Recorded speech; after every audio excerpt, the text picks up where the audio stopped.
Bienvenue dans Techspresso, ici c'est Alex. On se retrouve pour parler tech autour d'un bon café. On va explorer des idées, partager nos projets et juste kiffer la tech ensemble. Prêt pour votre dose de tech avec une touche de fun? Allez, c'est parti.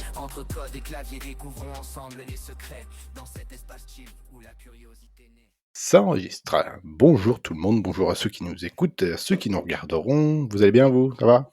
Ça va, et toi? Malade, mais ça va. Donc ouais, aujourd'hui c'est le Home Lab. Alors l'idée c'est de voir un petit peu est-ce qu'il y a plusieurs types de Home Lab, pour qui, pourquoi, ce qui est bien, ce qui est pas bien, enfin voilà. Ouais, on va peut-être faire un petit tour des home labs qu'on a, quoi, c'est Oui, ça? oui, oui, aussi, qu'on présente chacun nos Home Lab. Bon, personnellement j'en ai pas. Je vais vous laisser présenter les vôtres avant et puis je vous dirai pourquoi j'en ai pas Alors, pour l'instant. alors je vais commencer par le mien parce que ça va aller très vite. Parce que moi, c'est un vrai mini home lab, c'est que j'ai qu'un mini PC, un mini PC Alder Lake N100 avec 16 Go de RAM et 512 Go de disque dur. Point. C'est tout ce que j'ai. Rangé sur un switch, terminé. Avec un petit Proxmox dessus, ça tourne nickel. Et tu fais tourner quoi dessus? Alors pour l'instant, je fais tourner, suite un des derniers podcasts qu'on avait fait sur Home Assistant, je l'ai remis. Du coup, j'ai Home Assistant qui tourne dessus. Et j'ai juste un petit, ce que j'ai appelé un contrôle node, un petit Linux qui tourne, sur lequel je fais mon Terraform, mon Ansible, et voilà, pour déployer des choses sur mon Proxmox, quoi. Ok. Et en termes de perf, ça va? Un N100 pourtant c'est pas énorme. Voilà, franchement, alors j'étais sur la console, sur le data center. J'utilise 21% de ma mémoire et 2% de mes CPU. Ah oui. Et Ouais, t'avais ouais, pas prévu aussi de faire du... Merde, pardon. Du Windows Server dessus? si, là j'ai un contrôleur de domaine qui tourne. J'ai un contrôleur de domaine encore avec 1 giga de RAM et un core, ça suffit. Ah, je t'avoue que tu vois, le N100, j'aurais pas parié dessus pour le coup. Ah non, ça tient bien la route. Non, Moi, mais franchement, j'ai déjà démarré une fois 4 VM Windows dessus. Alors encore, hein, pas avec des interfaces graphiques. Oui, Et oui. il tient la route pour un petit lab de démo. Moi, c'est pour ça que je l'ai utilisé, hein. Je l'ai acheté. C'est vraiment pour faire mes démos, mes labs et mes machins quand je fais des démos meetup, ce genre de choses. Donc je construis, je détruis. C'est pour ça que j'ai mis un petit contrôle node qui fait du Terraform et du Ansible pour pouvoir construire et détruire rapidement mes labs, c'est tout. Donc à terme, il n'y a pas grand chose qui doit tourner dessus, à part le hachage. Mhm. D'accord. ouais, après, je sais pas si dans mon cas on peut parler vraiment de Home Lab parce qu'en fait, J'allais en venir à la question, c'est est-ce que c'est un home lab ou est-ce que c'est un truc sur lequel tu fais tourner des VM qui doivent être de la prod en fait pour vous, quoi. bah, non, c'est pas de la prod parce que clairement, je mettrais pas de la prod sur des machines chez moi, mais c'est plus, on va Non, mais dire, dans la prod dans le sens où c'est des machines qui doivent tourner parce que tu les utilises tous les jours, quoi. Ton home assistant, ton machin, des non. trucs. Enfin, oui, le Home Assistant, Ouais. oui, mais par contre, le Home Assistant, il est à part, il est sur un Pi tout seul, un Pi 4. C'est, voilà, après, je suis pas sûr qu'on puisse parler de Home Lab parce que pour le coup, on n'est pas sur un truc à destination utilisation purement lab perso, tu vois. Parce que moi, tout ce qui tourne en fait chez moi, c'est des trucs qui sont liés à ma boîte en fait. C'est pas, Oui, mais c'est ça, c'est ce que je dis. on n'est Donc, pas moi c'est du dans. vrai home lab. Moi, c'est vraiment du lab. Je Voilà, construis, moi je c'est pas, détruis des trucs, alors que j'ai. c'est pas vraiment du lab, ouais, c'est une zone de test en fait plus qu'autre chose, mais je m'en sers pour tester des trucs pour mes clients ou des choses comme ça. Donc, je suis Voilà. pas sûr qu'on peut vraiment parler de home lab. Après, c'est pareil, La même en question, termes de c'est, la budget. question, c'est si c'est un demain, est-ce que c'est vital ou pas? Moi, non. Si c'est un, je m'en fous. Le truc, s'il crame, je perds rien, quoi. Je perds mon home assistant, c'est pas grave. Bah, Mais si la domotique s'éteint, il n'y a pas mort d'homme, hein. oui, oui. Peut-être ma femme bah, me dira ça marche plus tes conneries, mais à part ça, je pense que bon, il y C'est aura c'est- pas. c'est ce que j'allais Mais dire. ça, elle le dit déjà de toute façon. Oui, ça elle le dit déjà, mais c'est pas grave. Bon, en vrai, elle est plutôt très, très, très, très, très patiente et tolérante avec mes conneries. Parce que après, c'est pareil. Ce qu'il faut voir, c'est aujourd'hui, chez moi, donc j'ai un Unify, un UDM Pro, donc avec une connexion 10G, avec un switch derrière donc c'est un XG24 entreprise, donc qui est en 10G interconnecté en 25 sur le 25 Go, pardon, sur l'UDM dessus. Donc du coup après j'ai de la borne Wi-Fi en Wi-Fi 7 depuis peu. Ah, Bon, ça j'ai fait pas de le. périphérique qui supporte le Wi-Fi 7, mais bon, ça permet d'avoir des débits quand même assez hallucinants pour du Wi-Fi, parce que quand tu te mets pas trop loin de la borne avec genre un iPhone, un vieux modèle, Standard. le 15 Pro Max, là, euh, tu arrives à 1 giga 2 en Ouais, Wi-Fi. ça fait bien quand Donc même, hein. ça marche plutôt pas mal. Bon, après, il y a quand même un peu de custo à faire pour augmenter les fréquences et tout, qui sont fournies de base, parce que sinon, t'as pas ce genre de vitesse, quoi. Donc après, on peut pas dire qu'aujourd'hui, j'ai réellement un home lab. Pour moi, c'est pas un home lab. Par contre, j'en ai eu plein. J'en ai eu plein, et moi, ce qui me paraissait important d'expliquer dans ce podcast, c'est que finalement, c'est pas une question d'argent, c'est pas une question de matériel, c'est plus une question de qu'est-ce que tu as envie de tester. Moi, pendant des années, j'ai tourné avec un PC portable que ma femme avait acheté, elle, quand elle était en Algérie.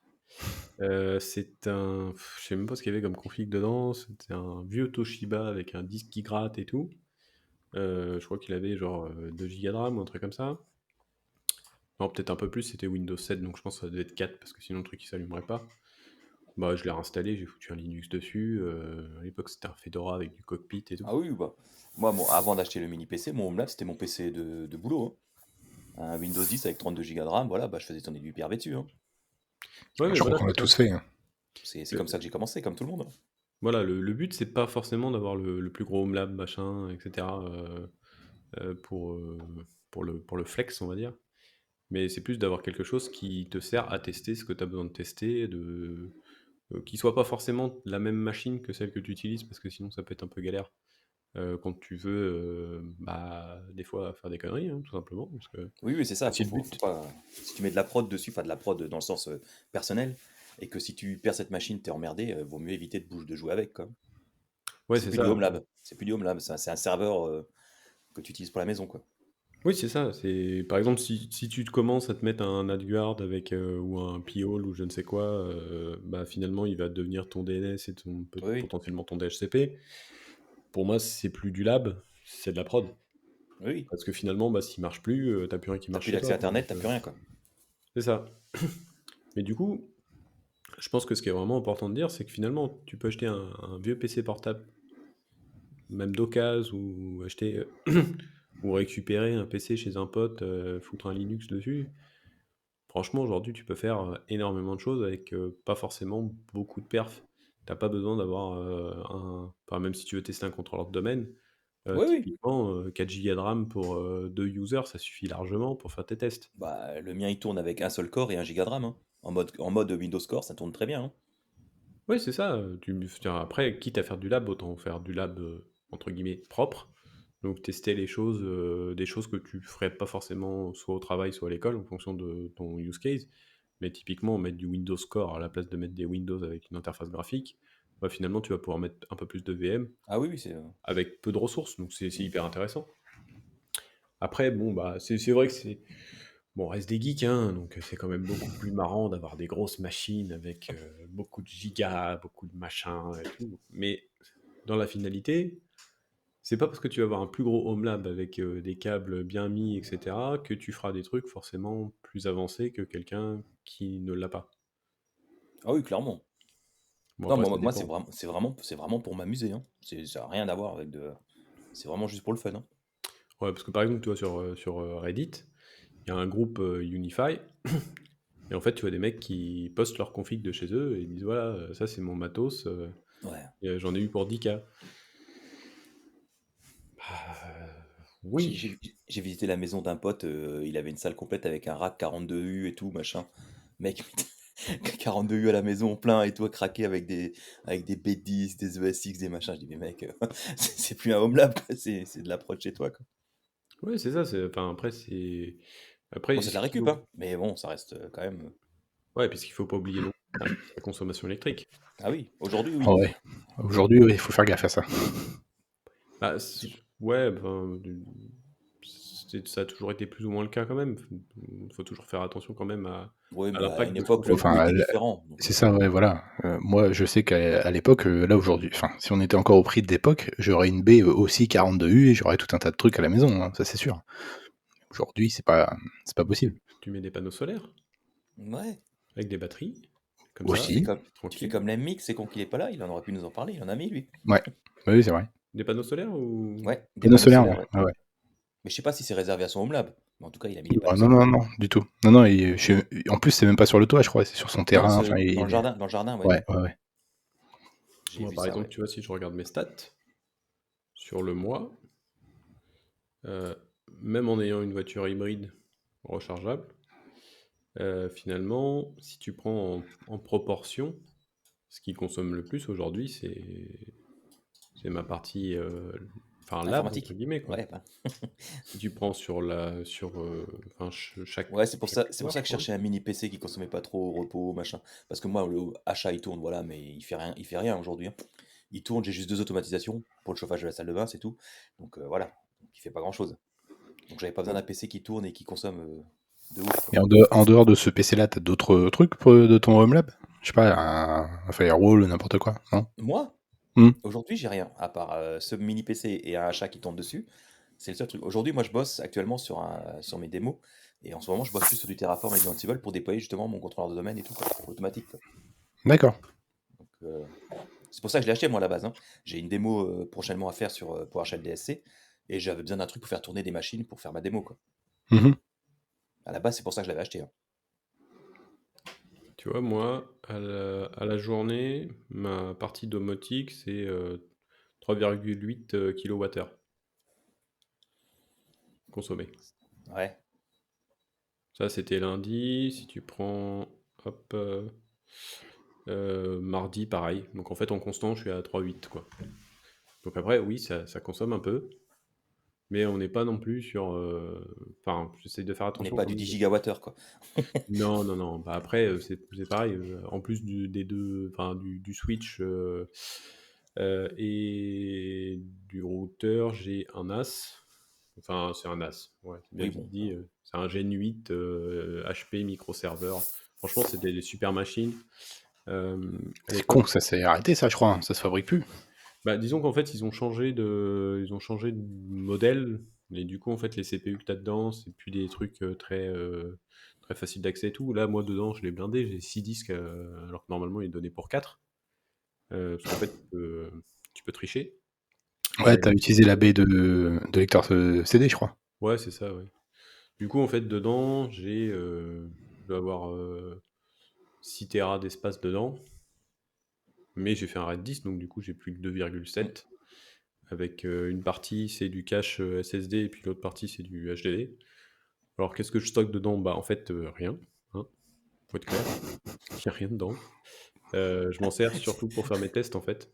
Parce que là du coup moi j'ai commandé des machines pour pouvoir faire un lab d'entreprise. Ouais, Donc alors donc, ces machines-là, faut qu'on en parle, justement. ouais. Alors, Du coup, avant, il faut aussi pas oublier, quand tu te fais ton home lab, c'est par rapport à la place que tu as. Moi, j'ai un mini PC parce que j'ai pas de pièce de bureau et le mini PC, il est dans le salon à côté de la Freebox. Ouais. Donc, je peux pas m'amuser à mettre dans le salon un Gen 8 qui fait du potin et qui. Alors pour le coup, le Gen 8, je sais pas si tu vois ce que c'est, mais c'est un cube, Oui, hein, oui. c'est vraiment un tout Oui, petit c'est petit, truc. ouais. C'est Mais petit.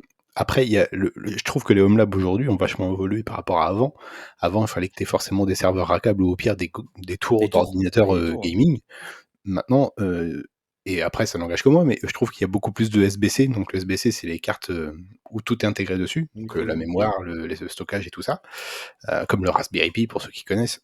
Ah bah, tu peux te faire un Mais cluster de Raspberry Pi et foutre du par Proxmox dessus, exemple, t'es ouais, tranquille. mais quand tu regardes le prix du Raspberry Pi aujourd'hui, Oui. je suis sûr que ton Alder Lake, là, le N100, coûte presque la même chose qu'un Pi 5, à peu Je l'ai près. eu à moins de 200, 199 €. Ah, Je tu l'ai acheté. vois, donc tu prends un Pi 5 avec le... Comment ils appellent ça? Avec Euh, le cooling, la lime qui va ouais, bien, mais je cherche le... Merde. Ce que Avec tu le mets pour le boîtier, là. SSD, là, bah, les cartes, les chapeaux, les machins, enfin ouais, bah, Le le fil, hat, quoi. voilà, c'est ça, le hat pour le SSD. Et, mais t'arrives facilement au prix d'un petit PC, donc Ah, c'est vrai qu'aujourd'hui, tu trouves des mini PC qui sont censés être utilisés en mode bureautique normalement. Et c'est ouais, ça. que tu trouves à moins de 200 € comme le mien avec 16 Go de RAM et 4 cœurs, tu touches à moins de 200, quoi. Mais ça se vend tellement bien que même sur Amazon, ils te le présentent comme des mini PC idéal pour le Oui, home lab, hein. Donc, oui, oui. oui, mais bien sûr. c'est- Puis en plus, après, il y a aussi Bah, cette ça reste dans la folie. logique de ce qu'on disait avant, c'est d'avoir un PC classique que tu transformes en serveur, quoi. c'est ça. Moi, perso, j'ai mon matos préféré pour le home lab, mais je vous dirai après. Je vais essayer de parler de ces bêtes PC de serveur. course. Ouais, alors c'est vrai que moi, pour le coup, c'est pas du home lab à proprement parler, c'est pour du lab d'entreprise, donc pour qu'avec mes gars, on puisse tester des trucs sur de l'on-prem, au cas où, on sait jamais, hein, quand tu as des scénarios avec du Edge et que tu peux pas faire dans Azure, etc. c'est toujours intéressant de savoir aussi comment les technologies réagissent sur du bar métal. Donc du coup, moi j'ai commandé deux MS01. Donc c'est Mini Forum qui vend ça. Je les ai pas encore reçus, hein. Ah, C'est c'est un ce que peu tu avais mis long. dans le Discord, là? C'est ce que tu avais partagé? Ouais, tout à fait, ouais. Ouais, ouais. Du coup, dedans, soit tu as du i5, soit tu as du i9. Tu as deux versions de i9. Tu as un gros et un petit. Enfin, un gros, un petit. Enfin, Tout est je me relatif. rappelle plus des numéros, mais t'as un 12 et un 13 quelque chose. Et t'as pris quoi, toi? Moi, j'ai pris Bah, le petit. le gros. Ah non? Ah, Non, non, bon, non. merde, Oh, c'est je suis Taous qui a déçu. pas voulu. Non, non, non, Je suis bah, déçu. allez, je m'en fous complètement. Je C'est pensais de pas qu'Étienne me l'investissement décevrait un pour. jour. Bah, en fait, non, en fait, ce que j'ai comparé, c'est la consommation électrique par Ouais. rapport au use case qu'on va avoir. Et en fait, je me suis dit, franchement, rajouter, donc il fallait rajouter, je crois, 300 balles par serveur. Comme j'en prends deux, du coup, ça fait 600 de plus pour finalement, je crois, 2 cœurs de plus, quoi. Ouais, et puis consommer beaucoup plus. Ouais, c'est ça. Alors justement, on est mieux d'avoir deux grosses bécanes, enfin une grosse bécane avec une config de malade, ou justement deux raisonnables Ça à dépend ce tarif que tu veux faire. équivalent. Ça dépend, mon capitaine. Ça dépend. Si Perso, tu je veux préfère t'amuser, que si tu deux veux raisonnables, t'amuser c'est mieux à... déjà. Bah, moi, je vais m'en acheter une deuxième, mais juste pour m'amuser à faire du clustering et du achat, quoi. Pour Ouais, voir comment voilà, ça c'est ça. fonctionne. Ouais. C'est ça. C'est juste pour m'amuser. Mais c'est pas un besoin, quoi. Mais voilà, c'est pour le fun. Après, c'est pareil. Nous, le but, c'est de pouvoir faire des tests avec du Kubernetes. Donc, Ouais, donc, normalement, ce qu'on a prévu, c'est de déployer du Harvester. Harvester, c'est du HCI on peut en version, reparler après des choses qu'on peut installer dessus, quoi. voilà, version SUSE. Alors, l'intérêt pour nous, c'est qu'en fait, tu as tout un tas de produits en fait, intégrés dedans par rapport à Kubernetes et où tu peux quand même faire de la virtualisation Mhm. classique, on va dire, faire de la VM. Enfin, classique entre guillemets, parce que ça reste du KubeVirt, donc c'est des machines virtuelles qui tournent comme des conteneurs en fait. Donc c'est un peu différent. Enfin, bon, c'est assez rigolo comme truc, faut regarder. Un KubeVirt, faudra qu'on le mette dans les liens éventuellement. Mais après, voilà, moi, l'achat du micro-serveur MS01, je le fais avec ma boîte, machin, mais au final, si tu regardes bien, j'en ai pour, je crois, 1500 euros. Je sais plus si hors taxe ou TTC. Bon, ça change le prix de 20%, mais euh, c'est Mais t'as pas. une belle config. Voilà, j'ai une belle config. Dessus, tu as deux interfaces 10 Go plus deux interfaces 2,5, plus éventuellement de l'USB 4, normalement, si je dis pas de bêtises.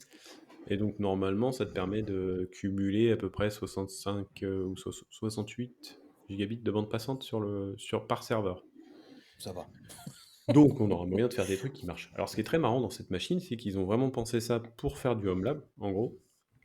Parce que du coup, tu peux le monter jusqu'à 64 Go de RAM, ce qui permet d'avoir une config pas dégueu. Tu peux mettre 3 SSD dedans. Bon, pas des gros, hein. Tu peux mettre un 2,5 et après, c'est les cartes M2 que tu peux Ouais, mettre enfin, dedans. Donc, tu peux mettre 3, ce qui est pas mal. Et aussi, ils ont prévu que tu puisses mettre une carte GPU. Ah, Ouais. Si jamais tu veux faire des trucs qui demandent un peu de GPU, ça peut être intéressant, du CUDA, des choses comme ça. Donc, moi, j'ai pas pris la carte graphique parce qu'on n'en a pas besoin. Nous, le but, c'est de faire tourner des trucs dans Cube, voilà, deux, trois outils, des petites choses comme ça. Donc, j'ai pris la config de base. Je crois qu'il y a 1 Tera de SSD et 32 Go de RAM. ouais, bon, c'est bien, c'est bien. Bah, x2, ouais, ça commence à être sympa. Tu peux faire des tests un peu Un sympathiques. peu Parce poussé, qu'après, ouais. après, c'est pareil. Bah, quand tu fais faire des tests de ce type-là dans Azure, si tu as besoin d'un peu de perf, ça peut vite coûter très Ah cher. oui, oui. Parce que Et moi, donc, avant d'acheter mon PC, j'avais commencé à regarder pour pouvoir faire mes démos dans Azure, machin. Et finalement, je me suis rendu compte que bah, si je fais régulièrement des démos, acheter un mini PC, c'est pas si con que ça, quoi. Ça reviendra pas cher, hein. bah, en fait, ça dépend du use case, parce que nous, il y a plein de cas où en fait, on fera de l'Azure pour faire des tests et tout. Mais c'est juste que pour certains scénarios, bah, en fait, c'est pas pratique. Genre, tu veux tester des trucs on-prem, bah, Oui, bah oui, sur forcément, Azure, il faut du c'est un peu on-prem, mort, quoi. quoi. Mm. Et puis après, pour certains scénarios aussi, type des choses qui doivent tourner 24 sur 24, etc., type les agents de build, des choses comme Mm. ça, bah, c'est pas forcément hyper intéressant dans notre cas, parce que nous, c'est pas de la prod, nous, c'est pour faire des tests. Ouais. Tu vois, parce qu'en fait, nous, enfin, dans ce qu'on fait, en fait, on a la logique de tester beaucoup de choses en interne avant d'aller déployer les choses chez le client. Pour qu'on soit sûr que ce qu'on fait, bah, en fait, ait la qualité qu'on attend, que les choses soient bien testées, etc., que ça marche sur plusieurs types de configs. Donc, on va tester des trucs aussi bien sur GCP, AWS et Azure avant de dire au client, voilà, on te livre le truc, ça marche, quoi. Ouais. Et du coup, bah, fatalement, ça a un coût. Et bah, c'est pas forcément un coût qu'on va redonner au client, entre guillemets, quoi. Parce que c'est des trucs qu'on fait, on teste, machin. Après, bah, il y a des choses qu'on garde pour nous, on collabore. Donc là, on est en train de publier un truc, là. Bon, il est déjà en ligne, il n'y a pas grand-chose pour l'instant, mais on a publié un site open source pour de la doc, pour des docs qu'on fait, en fait. Donc celles qu'on estime bien et qu'on a envie de partager, bah, on les partage. Et puis voilà, comme ça, tout le monde peut y accéder. Donc, mais nous, c'est ça le but. En fait, c'est avoir un lab où on peut faire des trucs, tester sur plusieurs jours, etc., sans se prendre la tête à mettre des auto-shutdown, machin, etc., pour faire nos tests, parce que des fois, c'est pas pratique. Puis on a des outils qui, bah, en fait, si tu fais tourner dans le cloud, ça te coûte juste super cher pour rien, quoi. Oui, oui. Non, franchement, c'est pas un investissement énorme. C'est comme dit, tu te trouves un vieux PC ou un petit mini PC comme moi j'ai acheté, et tu peux déjà t'amuser, hein. Ouais, c'est Euh, ça.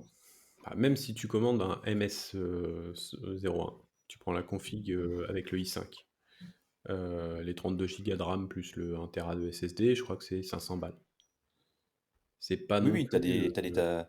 quand tu commences, alors moi je suis resté dans le pas cher parce que voilà, j'avais pas besoin d'un gros truc, mais quand tu commences à taper dans le 400-500 euros, tu trouves des mini PC qui sont assez sympathiques déjà, hein. Ouais, Oui, c'est ça. et évolutif. Voilà, Oui, on n'est pas sur des tarifs complètement démentiels, donc c'est non, assez non, facile de pouvoir aller voir sa femme et de lui dire, bon, là, je vais acheter un truc à 500 balles. Ça passe. Avant, il fallait acheter. ouais. Bah, si, ça passe. Enfin, tu vois, si tu lui dis, voilà, je vais acheter un truc, j'en ai besoin pour me former, machin, etc. Franchement, ça peut passer. Mais si tu arrives et que tu lui sors le budget, ouais, je vais De mettre la 3000 balles. carambole dans le salon, il va falloir que je passe des câbles, machin et tout. Non, ça passe pas. Ah, Parce là, il y a le que, WAF, il y a le WAF, il va être à zéro. voilà, Ah, moi, par complètement. exemple, mon infra chez moi, en fait, elle est installée dans le placard à l'entrée. Donc, en fait, j'ai fait des trous dans le placard, machin. Et donc, T'as mis j'ai une baie au fait pas depuis? Hein? Tu as mis une baie depuis? Ouais, mais ça, c'est une petite, C'est je une crois qu'elle 30U. fait 6 plis. Bah, ça doit Ouais, être celle que j'ai là, attends. Ouais, ouais, si, c'est les moi petites aussi, que tu Ouais, c'est poses une ça doit être dans le CU. même genre, ouais. Sauf que moi, il n'y a pas de porte, parce que du coup, comme c'est dans un placard fermé, j'avais pas besoin de porte. Donc, c'est vraiment un châssis basique. Je pourrais retrouver la ref, je l'avais commandé sur Amazon, du coup, ce truc. Et du coup, bah, ça te fait quand même un truc un peu propre, parce qu'après, c'est pareil. T'installes le lab chez toi. Tu vas pas non plus faire un truc. Enfin, moi, j'en ai fait des trucs sales. Mais on a tous fait des trucs sales. Oh, ouais, mais t'as pas idée, hein. Moi, j'étais loin, hein. J'ai fait des Non, trucs, mais on parle de techno, Alexandre. Je n'ai rien dit. j'ai fait pendant un temps, je tournais avec ma prod qui était sur une cheminée, s'il te plaît. Ah, Tous Hein? les serveurs, ils étaient étalés. Je sais pas si tu te rappelles, Alex, j'avais mis les photos sur Facebook à l'époque. Ça me dit Je quelque chose, ouais. sais pas C'est chez tes pouvoir les parents, non? retrouver. Non, non, non. Non? Bah non, je suis parti de chez mes parents il y a tellement longtemps. Ah, donc non, non, ça me dit rien. Ouais, je sais, je fais très jeune, mais non, je suis parti il y a longtemps de chez mes parents. Je suis bien conservé, c'est tout. Oui. Non, non, c'est le Botox. non, non, non, non, pas de botox, juste un mode de vie sain, tout ça, le Ouais, moi, soleil. le premier home lab que j'ai fait quand j'étais plus jeune, c'était dans mon premier taf. J'avais bossé aux AGF et ils se débarrassaient de tous leurs Siemens, leurs serveurs Siemens. Tu sais, les vieux serveurs Siemens avec le bandeau vert en haut et tout en plastique et Oui. tout. Et ben, j'en avais récupéré un avec des disques SSI et tout, je l'avais mis chez moi, quoi. C'était mon tout premier home lab, quoi. Et quand tu l'as allumé, ta femme t'a dit de l'éteindre. Oui, et j'avais un lecteur de bande pour faire les sauvegardes. Il y avait un lecteur de bande intégré avec des. J'avais récupéré quelques bandes pour faire les sauvegardes. On s'amusait bien. Voilà du truc sale, quoi. Moi, mon premier home lab, le vrai premier home lab, en fait, c'était ma Xbox. Ouais, parce qu'on pouvait la. Ouais. Oui, oui, oui, tu nous l'avais dit, Oui, ouais. Et en fait, du coup, bah, à l'époque, j'étais encore chez mes parents, j'avais pas la DSL en plus. Parce tu que pouvais je l'ai eu faire, tu super pouvais, tard, la tu DSL. pouvais mettre un homebrew dessus et. Ouais, bah c'est ça en fait. Moi, du coup, j'avais installé derrière, j'avais installé un Linux avec XFCE, l'interface graphique là. Donc, tu pouvais l'utiliser mais avec la manette en fait. Mais surtout, tu pouvais t'en servir. en SSH. Et du coup, moi, en fait, j'ai appris plein de trucs avec. Parce que finalement, t'es sur un OS un peu particulier, avec des trucs un peu particuliers. Et franchement, tu pouvais faire des trucs super cool. T'imagines ce que tu pourrais faire avec la PS5 maintenant? Le problème, c'est qu'ils ont mis Avec tellement la de puissance du sécurité bousin? dedans. Avec la puissance du bousin? J'ai complètement lâché, en fait. Enfin, même, en fait, typiquement, tu vois, par exemple, quand j'ai acheté.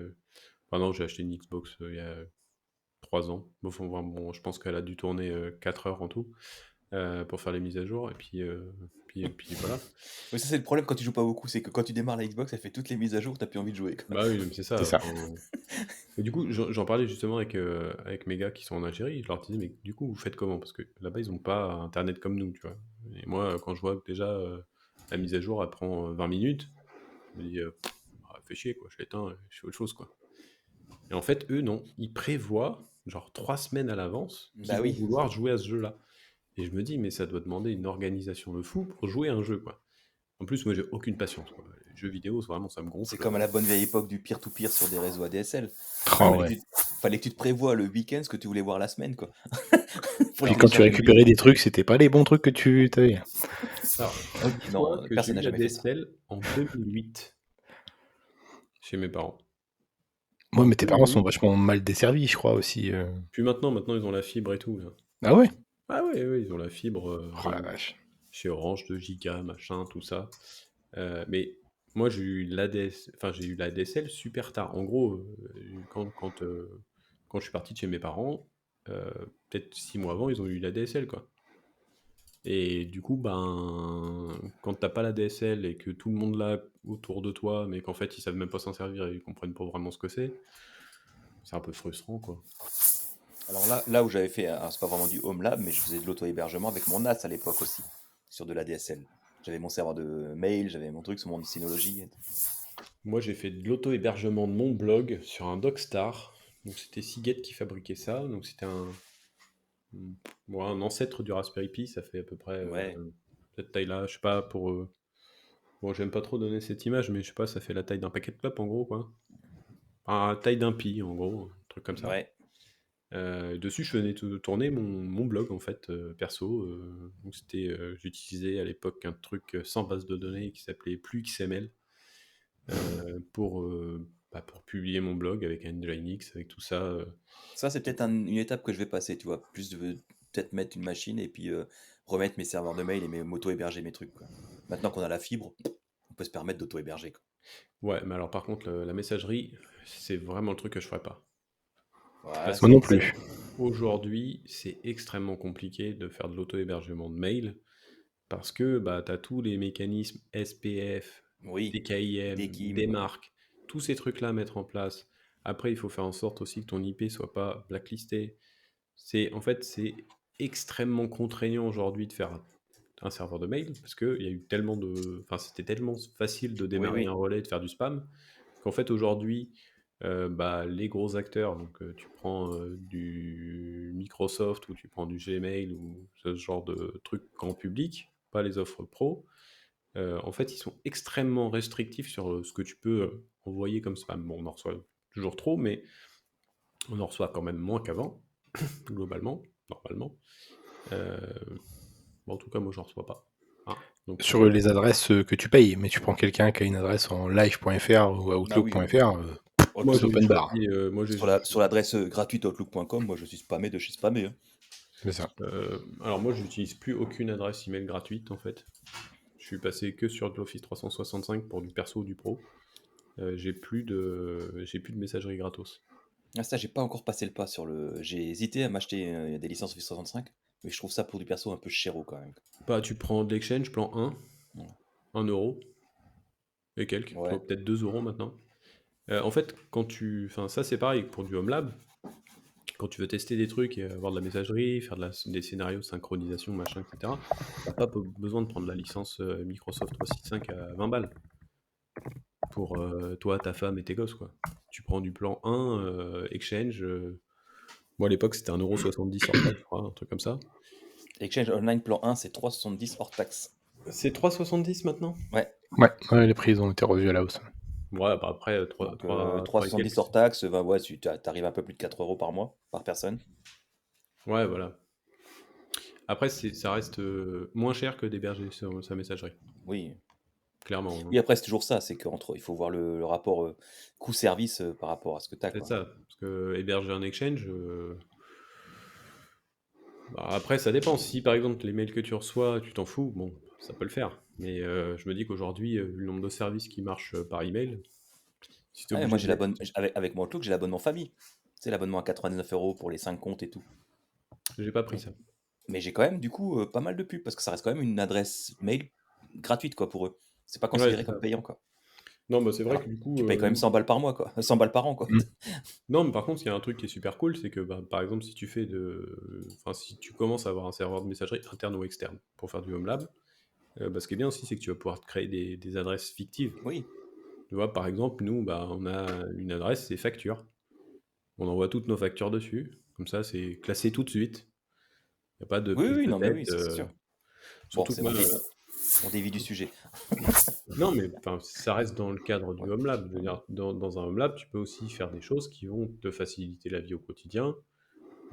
Je pense à un truc que j'avais mis pendant un temps qui était super cool à l'époque où tout était sur papier, c'est Paperwork.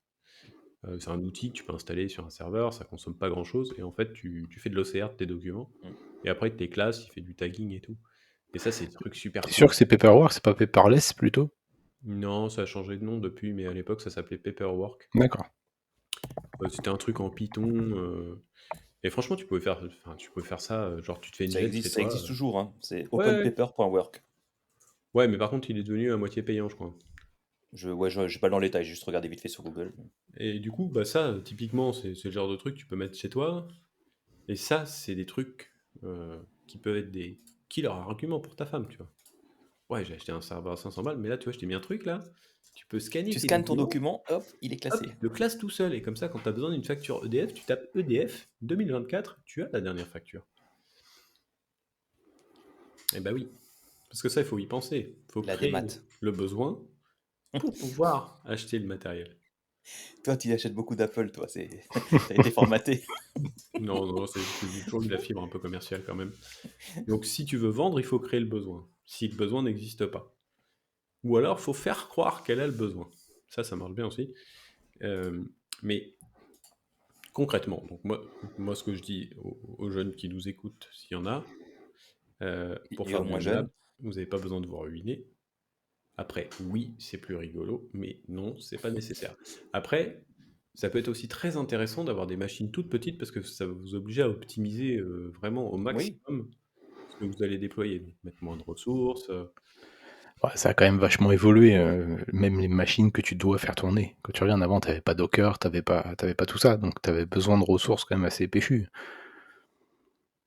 Bon, on a parlé Docker, on a parlé. Non, en fait, tu peux faire exactement la même chose. Après, Oui, à la limite, quand tu faisais tourner du Linux, ça allait encore, mais quand tu commences à faire un peu de VM Windows avec l'interface graphique, Ouais, ouais, bah, je peux te confirmer que sur ma machine avec 32 Go de RAM, quand je lançais ma démo PowerShell DSC avec un serveur de contrôleur de domaine, un serveur DSC, une machine pour faire. Alors j'y allais fort, hein, une machine pour faire le routage pour le réseau internet et deux clients ou deux ou trois clients, ma machine, les 32 Go, ils étaient sur le cul, hein. c'est quoi tout ce que tu utilisais pour faire ton routage aussi? Bah, le truc de Microsoft, hein, Ah oui, c'est pour j'installais une ça. machine Windows Moi, pour les avec le labs, truc routage, routing et machin, un truc là, le rôle routing. moi, pour tout ce qui était lab que je faisais en mode virtu, et ça marche bien aussi pour du lab Home Lab, hein, c'est VOS. Donc pour le coup, c'est un routeur sous Linux, hein, tout bêtement, mais un tout petit.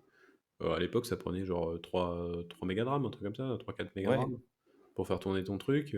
Tu mets ça en entrée de ton LAN virtuel de ta solution de virtualisation. Franchement, après, tu peux faire ce que tu veux, quoi. Et pour le coup, ça consomme que dalle par rapport à. Bah, après, c'est vrai que euh, si tu fais du full Windows, ouais, c'est clair qu'il va te falloir un sacré budget pour faire tous les services, machin, etc. c'est pour Mais ça que la version Core est très pratique pour ça. Ça fait quand même ah bah gagner pas oui, mal de de toute ressources, façon, quoi. pour moi aujourd'hui, la version Core elle est indispensable. Le seul endroit où c'est justifié de pas mettre du Core, c'est un RDS, quoi. Ça va être compliqué. C'est c'est peut-être franchement, c'est un sujet qu'on pourrait garder de côté parce que c'est pas le son de cloche que j'ai de tous les prestats avec qui je bosse. Moi Jusqu'à non plus. maintenant, ils m'ont tous dit laisse tomber le corps, ça sert à rien. T'es le seul à me dire que le corps c'est utile, quoi. Mais En c'est prod, tout super le monde me dit laisse pratique. tomber le corps. Bah, tu gagnes déjà en ressources, rien que ça, Oui. sur ce plan-là. Tu J'ai gagnes en bossé avec plein de ressources. prestats, bossé avec plein de prestats régionaux chez nous, bien connus hein, sur la place et tout, pas des petits trucs. Je bosse aujourd'hui dans une entreprise qui a comme prestat une boîte qui est québéco-anglaise, donc il y a des Québécois et des Anglais, et c'est une boîte spécialisée dans l'AD. Et pareil, j'ai discuté avec eux la dernière fois en Meet, ils m'ont dit non, franchement, je te trouve aucun intérêt à mettre du corps aujourd'hui dans les trucs. Alors que c'est une boîte qui fait que ça, que de l'AD, que de machin, c'est leur spécialité, Ouais, quoi. mais est-ce que c'est parce que justement les mecs ont accès à des ressources, enfin, une puissance de Je sais pas. calcul Non, mais que. c'était même pas niveau ressources, c'était plus au niveau utilité, quoi. Vraiment, ils disaient, ça rapporte rien de faire du corps, quoi. Il n'y a aucun intérêt. C'est plus, ça a plus de problèmes que d'avantages, quoi, pour eux, quoi. Le Niveau, premier problème, c'est de pas avoir d'interface graphique, donc d'obligé de tout faire en ligne de commande. Ou d'avoir des consoles de management, c'est pas à distance, mais voilà. bah, je sais pas, moi, tu Euh, vois, les Linux, je n'installe jamais d'interface graphique, je me pose pas de oui. questions, quoi. Alors que, c'est le pire, c'est que je bosse dans une boîte, aujourd'hui, et mon client, où ils ont moitié Linux, moitié Windows. Donc sur Linux, ils acceptent le fait de faire de la ligne de commande, mais sur Windows, ils comprennent pas qu'on enlève l'interface graphique. Oui, mais tu vois, c'est là où ça a pas de sens. C'est qu'en Oui, fait, oui. Donc aujourd'hui, voilà, mais voilà, donc c'est vrai que c'est un long débat. Moi, j'ai essayé de l'imposer dans mon ancien boulot. J'ai essayé d'imposer les contrôleurs de domaine, par exemple. En Windows Core, pour moi, c'est tellement logique. Pas une interface graphique sur un contrôleur de domaine, ça sert à rien. bah non, ça sert Les à rien, après, faut les faire print tourner quelque chose. serveurs, ce genre de conneries, enfin voilà. Mais ça passait pas dans mon ancien boulot. Et aujourd'hui aussi, c'est le truc où les prestats me disent non, il n'y a aucun intérêt, quoi. Mais bon, c'est peut-être un autre débat. Mais, euh, Bah mais moi, je après, suis d'accord avec ouais. toi, hein. En À tout part cas, les RDS, maintenant corps partout. pour la maison, faire du corps, pour moi, ça a beaucoup plus d'intérêt. Après, c'est vrai qu'aujourd'hui, ça va être compliqué, parce que par exemple, moi, je sais qu'à l'époque, il y avait la licence Hyper-V Oui, standalone, qui était gratos, qui n'existe plus, je crois. qui n'existe plus. Ouais. Et moi, je trouve que quelque part, c'est un peu dommage que ces produits, on va dire, Tu pouvais installer un Windows Server Hyper-V et c'était gratuit, quoi. voilà, tu pouvais installer un Hyper-V, comme tu pouvais installer un ESXi, hein, Mm. gratos, et tu pouvais t'entraîner dessus.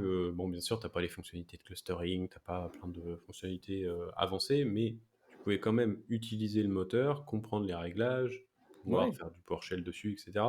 Donc tu pouvais faire pas mal de choses en fait. Et je trouvais que c'était intéressant pour, bah, même pour un étudiant, tu vois, qui veut tester des trucs. Bah, s'il chope une machine, euh, bah, même pas forcément très très performante, t'installes ton Hyper-V dessus, t'as pas besoin d'énormément de ressources en fait bah, pour te faire plaisir. moi, Aujourd'hui, bah, tous ces jeunes, en fait, ils vont se diriger vers quoi? Vers des solutions open source parce que finalement, bah, tous les oui, acteurs, on va dire, de solutions propriétaires, finalement, ils disent, bon, bah, le modèle gratuit, on arrête. c'est gentil de dire que je suis jeune. Moi, j'ai fait exactement la même logique. Sur mon mini PC que j'ai acheté, comme je fais que du Windows à la base, j'étais parti pour du Hyper-V. D'autant plus que j'utilise un outil PowerShell qui s'appelle Automated Lab, où tu peux monter des machines Hyper-V automatiquement en PowerShell. C'est super bien foutu, ça marche très bien. Je vous invite à regarder si vous avez de l'Hyper-V. Et je me suis rendu compte que bah, la version gratuite n'existait plus. Et du coup, bah, je me suis retourné vers un Proxmox, quoi, un truc open source, quoi. Hmm. Oui, mais c'est ça. Et en fait, au final, je trouve ça un peu dommage dans la logique, en fait, enfin, pour moi, le fait qu'ils ferment ces solutions gratuites, ça va juste faire que tu vas avoir des étudiants qui vont faire quoi? Ils vont aller télécharger des versions Ah pirates. oui, bah, de toute façon, tu trouves toujours une solution. Ouais, mais en fait, du coup, c'est un peu stupide parce que finalement, ils vont se retrouver avec des machines qui potentiellement sont verrouillables beaucoup plus facilement parce qu'elles sont pas patchables, mises à jour, machin, etc. Et je trouve qu'en fait, ça donne une mauvaise dynamique. Euh, Des mauvais réflexes. voilà, c'est des mauvais réflexes parce que finalement, tu vas désactiver les mises à jour, tu vas faire un certain nombre de mauvais réglages en fait que il faudra pas faire en entreprise, sauf que tu vas déjà mal apprendre dès le départ. Et je trouve que c'est Alors, dommage. autre avantage, typiquement par exemple pour moi, c'est que ça m'oblige à me mettre sous Linux. Pardon? Autre avantage pour moi, c'est que ça m'a obligé à me mettre sous Linux, alors que je fais que du Windows. Ouais, D'avoir mais mis un Proxmox, ça m'oblige à réfléchir un peu à la méthode, à la manière Linux, quoi, hein. Ça reste quand même basé sur du Linux Unix. Donc voilà, je commence à faire du SSH, je commence à faire des lignes de commande sous Linux, parce qu'il y a des trucs à régler il y a des VM que tu n'arrives pas à éteindre, donc il faut utiliser les lignes de commande, enfin voilà, ce genre de choses. Donc ça t'a fait voir autre chose, c'est aussi bien. oui, non, mais c'est sûr. Bah, après, moi, je m'en fous parce que j'ai toujours fait les trois, les trois OS. Donc, enfin, pour moi, ça a toujours été un faux débat. Ouais, je fais un peu Linux aussi, mais je fais quand même 90% de Windows, donc c'est vrai que j'ai pas les mêmes réflexes. Ouais, bah après, au final, si tu regardes bien, un OS, qu'il soit Windows, Linux ou macOS, ça reste toujours un OS, il y a toujours les mêmes principes, les mêmes concepts. Après, c'est juste retrouver ses petits, quoi. Mais Il voilà, faut après, comprendre la logique du truc, après ça va quoi. ouais, c'est ça. Après, c'est vrai que par contre, perso, moi, à une époque, j'avais un Home Lab, c'était quoi? C'était un PC, c'était un ThinkPad de... Je sais plus quel modèle, c'était vraiment pas un truc de fou, il avait genre 512 de RAM. C'était un truc que j'ai récupéré qui devait aller à la poubelle dans la boîte où j'étais en alternance. Il me l'avait filé du coup. Et en fait, du coup, je m'en servais pour faire plein de trucs. Mais pour le coup, sous Linux. Et Oui, donc, du coup, bah, je me suis retrouvé un jour à configurer un bind, serveur bind. Et en général, tu vois, tu t'installes Windows, tu configures ton contrôleur de domaine, machin, tu mets ton DNS, tu fais clic-clic, next, next, next. Et là, tu as un DNS qui marche, quoi. Et là, tu arrives sur bind, et tu fais what? Et en fait, au final, le fait d'avoir monté ce serveur bind, bon, c'était il y a je sais pas combien d'années maintenant, euh, m'a permis de comprendre comment la, marchait réellement un DNS. oui, la logique du truc quoi. Ouais, parce que si tu fais que du Windows pur et que tu fais que de l'install Windows suivant, terminé, sans regarder dans les détails, etc., bah en fait, tu sais pas comment ça marche. Et le jour où tu arrives sur un truc un peu plus velu, type Bind9, celui-là, alors là, c'est le truc, ça marche super bien, hein, c'est clair, mais il y a quand même plein de subtilités, avec, bah, par exemple, si tu veux faire un truc tout bête, hein, et donc c'est là où le Home Lab est intéressant, c'est par exemple, tu veux faire, comme tu peux faire sous Windows, un DHCP lié au DNS. Bah, sous Windows, tu vas dans le truc, coches la case, tu Bah fais tu OK. cliques, tu coches la case et puis c'est bon. Ouais, faut le C'est compte ça. de service, machin, et puis voilà, c'est fini.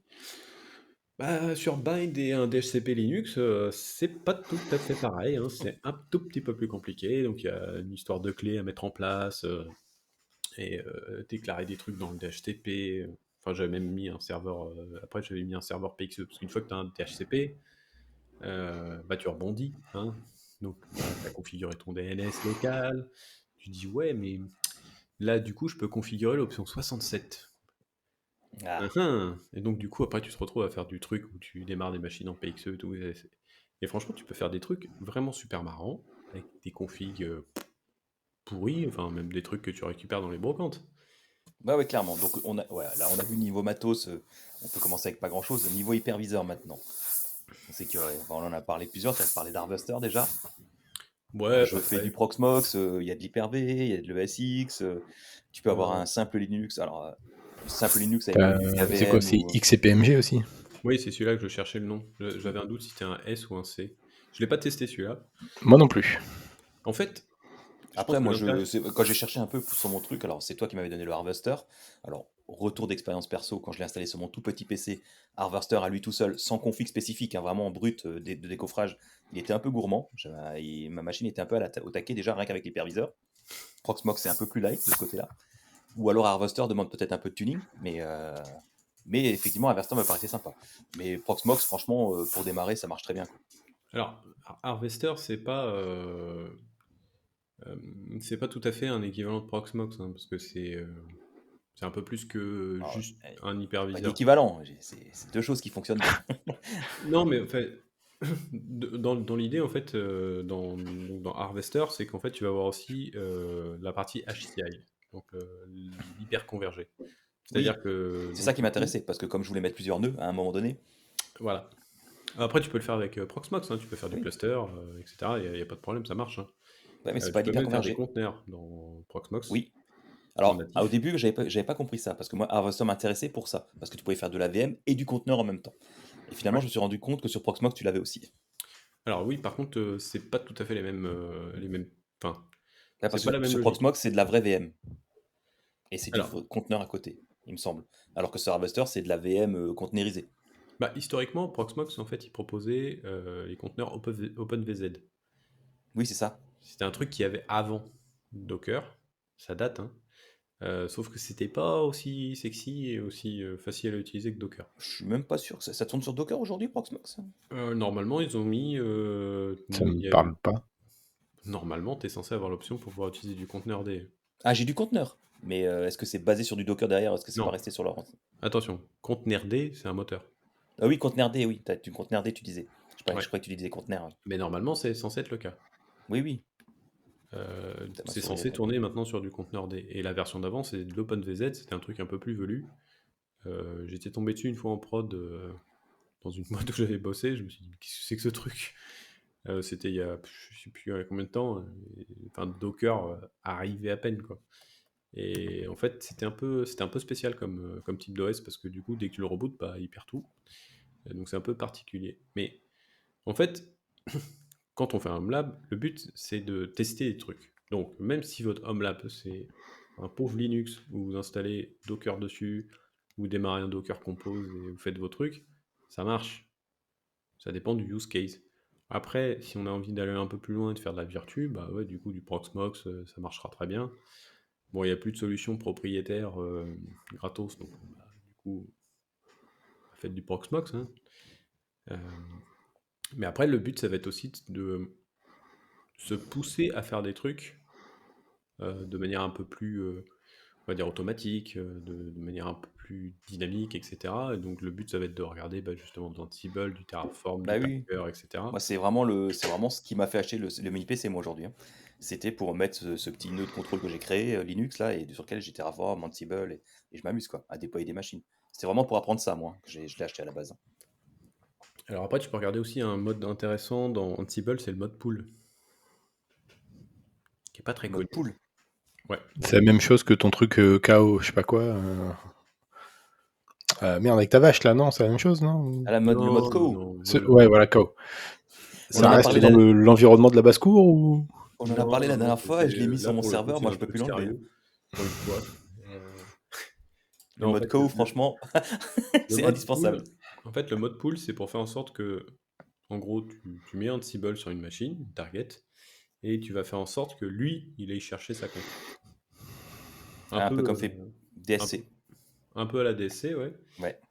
C'est pas forcément un mode très connu, mais c'est un mode qui est intéressant quand tu veux faire du provisioning de machine. Parce que finalement, tu vas démarrer ton master, enfin, Ton ta host, golden image que tu as créé avec Packer, bien évidemment.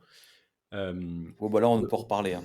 On devrait demander à Chicorp de me sponsoriser. Hein, parce que on parle de leur truc tout le temps. On devrait surtout demander à HashiCorp de faire des docs pour du Windows aussi, pas que pour du Linux, quoi. Bah après, Parce qu'ils sont gentils, ils sont gentils dans les équipes DevOps, mais le DevOps, j'ai l'impression que c'est réservé à Linux. Hein.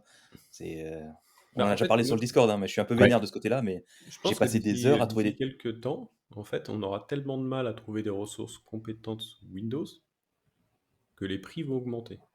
Ouais, bah je suis pas impatient de voir ça. Quoi. Non, mais enfin vraiment, parce qu'en fait, quand tu regardes aujourd'hui, dans les jeunes et tout, il y en a très très peu qui connaissent le monde Microsoft. De moins en moins, parce que bah, finalement, avec Docker, Kubernetes, tout ça. Quel manque d'éducation. Ouais. Non, moi, je m'en fous, je fais les deux. Enfin, j'ai commencé avec du Linux, je fais des Windows, c'est pas gênant. Non, mais c'est vrai que moi, là, avec le mini PC, par exemple, typiquement, je voulais m'attaquer à faire une image, un template Windows avec Packer et Proxmox. Tu trouves rien, tu t'arraches les cheveux, c'est une catastrophe. Hein. Pour trouver de la doc, c'est une catastrophe. T'as rien du tout, quoi. Je suis à deux doigts de me demander si je vais pas lancer un blog juste pour, en fait, essayer d'expliquer comment moi j'avance sur tout ce qui est DevOps sur Windows, quoi. Et pourquoi pas? T'as aucune doc sur Windows, c'est une catastrophe. En fait, j'avance pas beaucoup parce que c'est dur de trouver de l'info. Et après, il faut tester, tu passes des heures et tout à trouver la bonne commande. C'est une catastrophe. Le secret pour la partie Packer avec Windows, c'est la disquette virtuelle. Sans déconner, c'est de la disquette. Je vais lancer un blog qui va s'appeler DevOps Windows, quoi. La petite disquette virtuelle, tu mets ton auto-unattend des familles, là. Ouais, mais ça, c'est pas le souci, ça. Bah alors, il est où ton problème? On en discutera sur le Discord. Hein. Ouais. Justement, le but du HomeLab, c'est aussi ça. Sur la partie Proxmox, t'as toute la partie Cloud Init avec le passage changement des IP, des machins et tout. Ouais, mais est-ce que t'as C'est la question que je posais sur le Discord, mais on va pas en parler maintenant, c'est pas le sujet. Non, ouais. Mais après, ouais, ça c'est pareil. Tester la partie Cloud Init sur du Linux, ça va être super facile. Sur une Windows, c'est un peu plus. Je dirais que de mon point de vue, c'est un peu plus rigolo. Bah, c'est pas rigolo, c'est que ça marche pas, de base. Je t'ai envoyé le lien sur le Discord où en fait il faut patcher le Proxmox pour que ça fonctionne. Quoi. Proxmox n'est pas prévu pour faire du Cloud Init avec Windows. Mais Il faut après, patcher le Proxmox. la vraie question, c'est est-ce que Windows est prévu pour faire du Cloud Init? Non, mais non plus, mais Voilà. Proxmox utilise ça. Donc, Ouais, mais en fait, tu peux faire de plein d'autres manières. oui, mais voilà, c'est les questions que je te En posais fait, sur le Discord, on en reparlera. Mais ouais. Faut pas oublier que Cloud Init, c'est moi, je débute aussi sur Ansible, alors il y a peut-être des logiques que j'ai pas comprises. Hein, Ouais, mais pour moi, en fait, t'as pas besoin de ça. Cloud Init, pour ceux qui connaissent pas, du coup, c'est un produit open source qui sert avec des ISO spéciaux, hein, parce que même sous Linux, il faut des ISO spéciaux qui activent cette fonctionnalité, qui permettent de démarrer un serveur et d'injecter la configuration au moment du boot.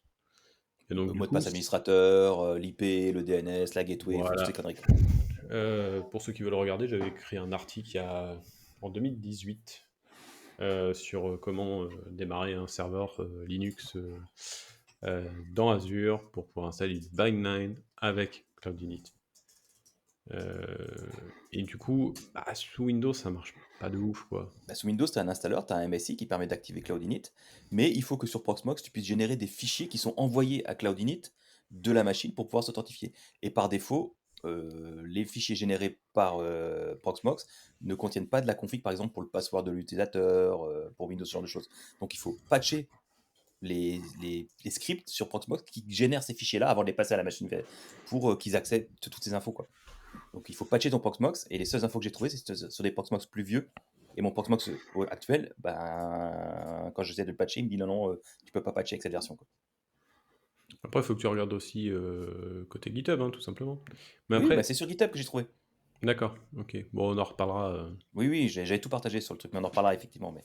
Parce qu'on va laisser passer la main, parler Alexandre, il voulait présenter son Home Lab aussi. Enfin, il voulait parler de la... J'ai pas de Home Lab à proprement parler pour l'instant.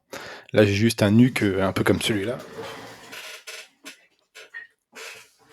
J'ai un NUC Oui, comme alors quoi. celui-là, moi, oui, j'ai mon comment dire, mon Home Assistant qui tourne dessus, mais aujourd'hui, j'ai rien d'autre. J'ai rien d'autre. Non, mais j'avais une autre question. C'est quoi finalement le meilleur Home Lab? Genre, demain, t'as autant de budget que tu veux, Laurent, tu fais quoi? T'as quoi comme Home Lab? Étienne, pareil. Non, mais moi, tu poses la question à des geeks. Moi, Non, mais demain, je tu me sais, mais donnes... je veux dire, tout en étant raisonnable et tout, mais pour Demain, toi, tu me qu'est-ce donnes... qu'il te faut pour que tu fonctionnes correctement? Ah non, mais moi, aujourd'hui, Budget limité? je me contenterai de... Allez, Non, de pas budget 3... De 3... illimité.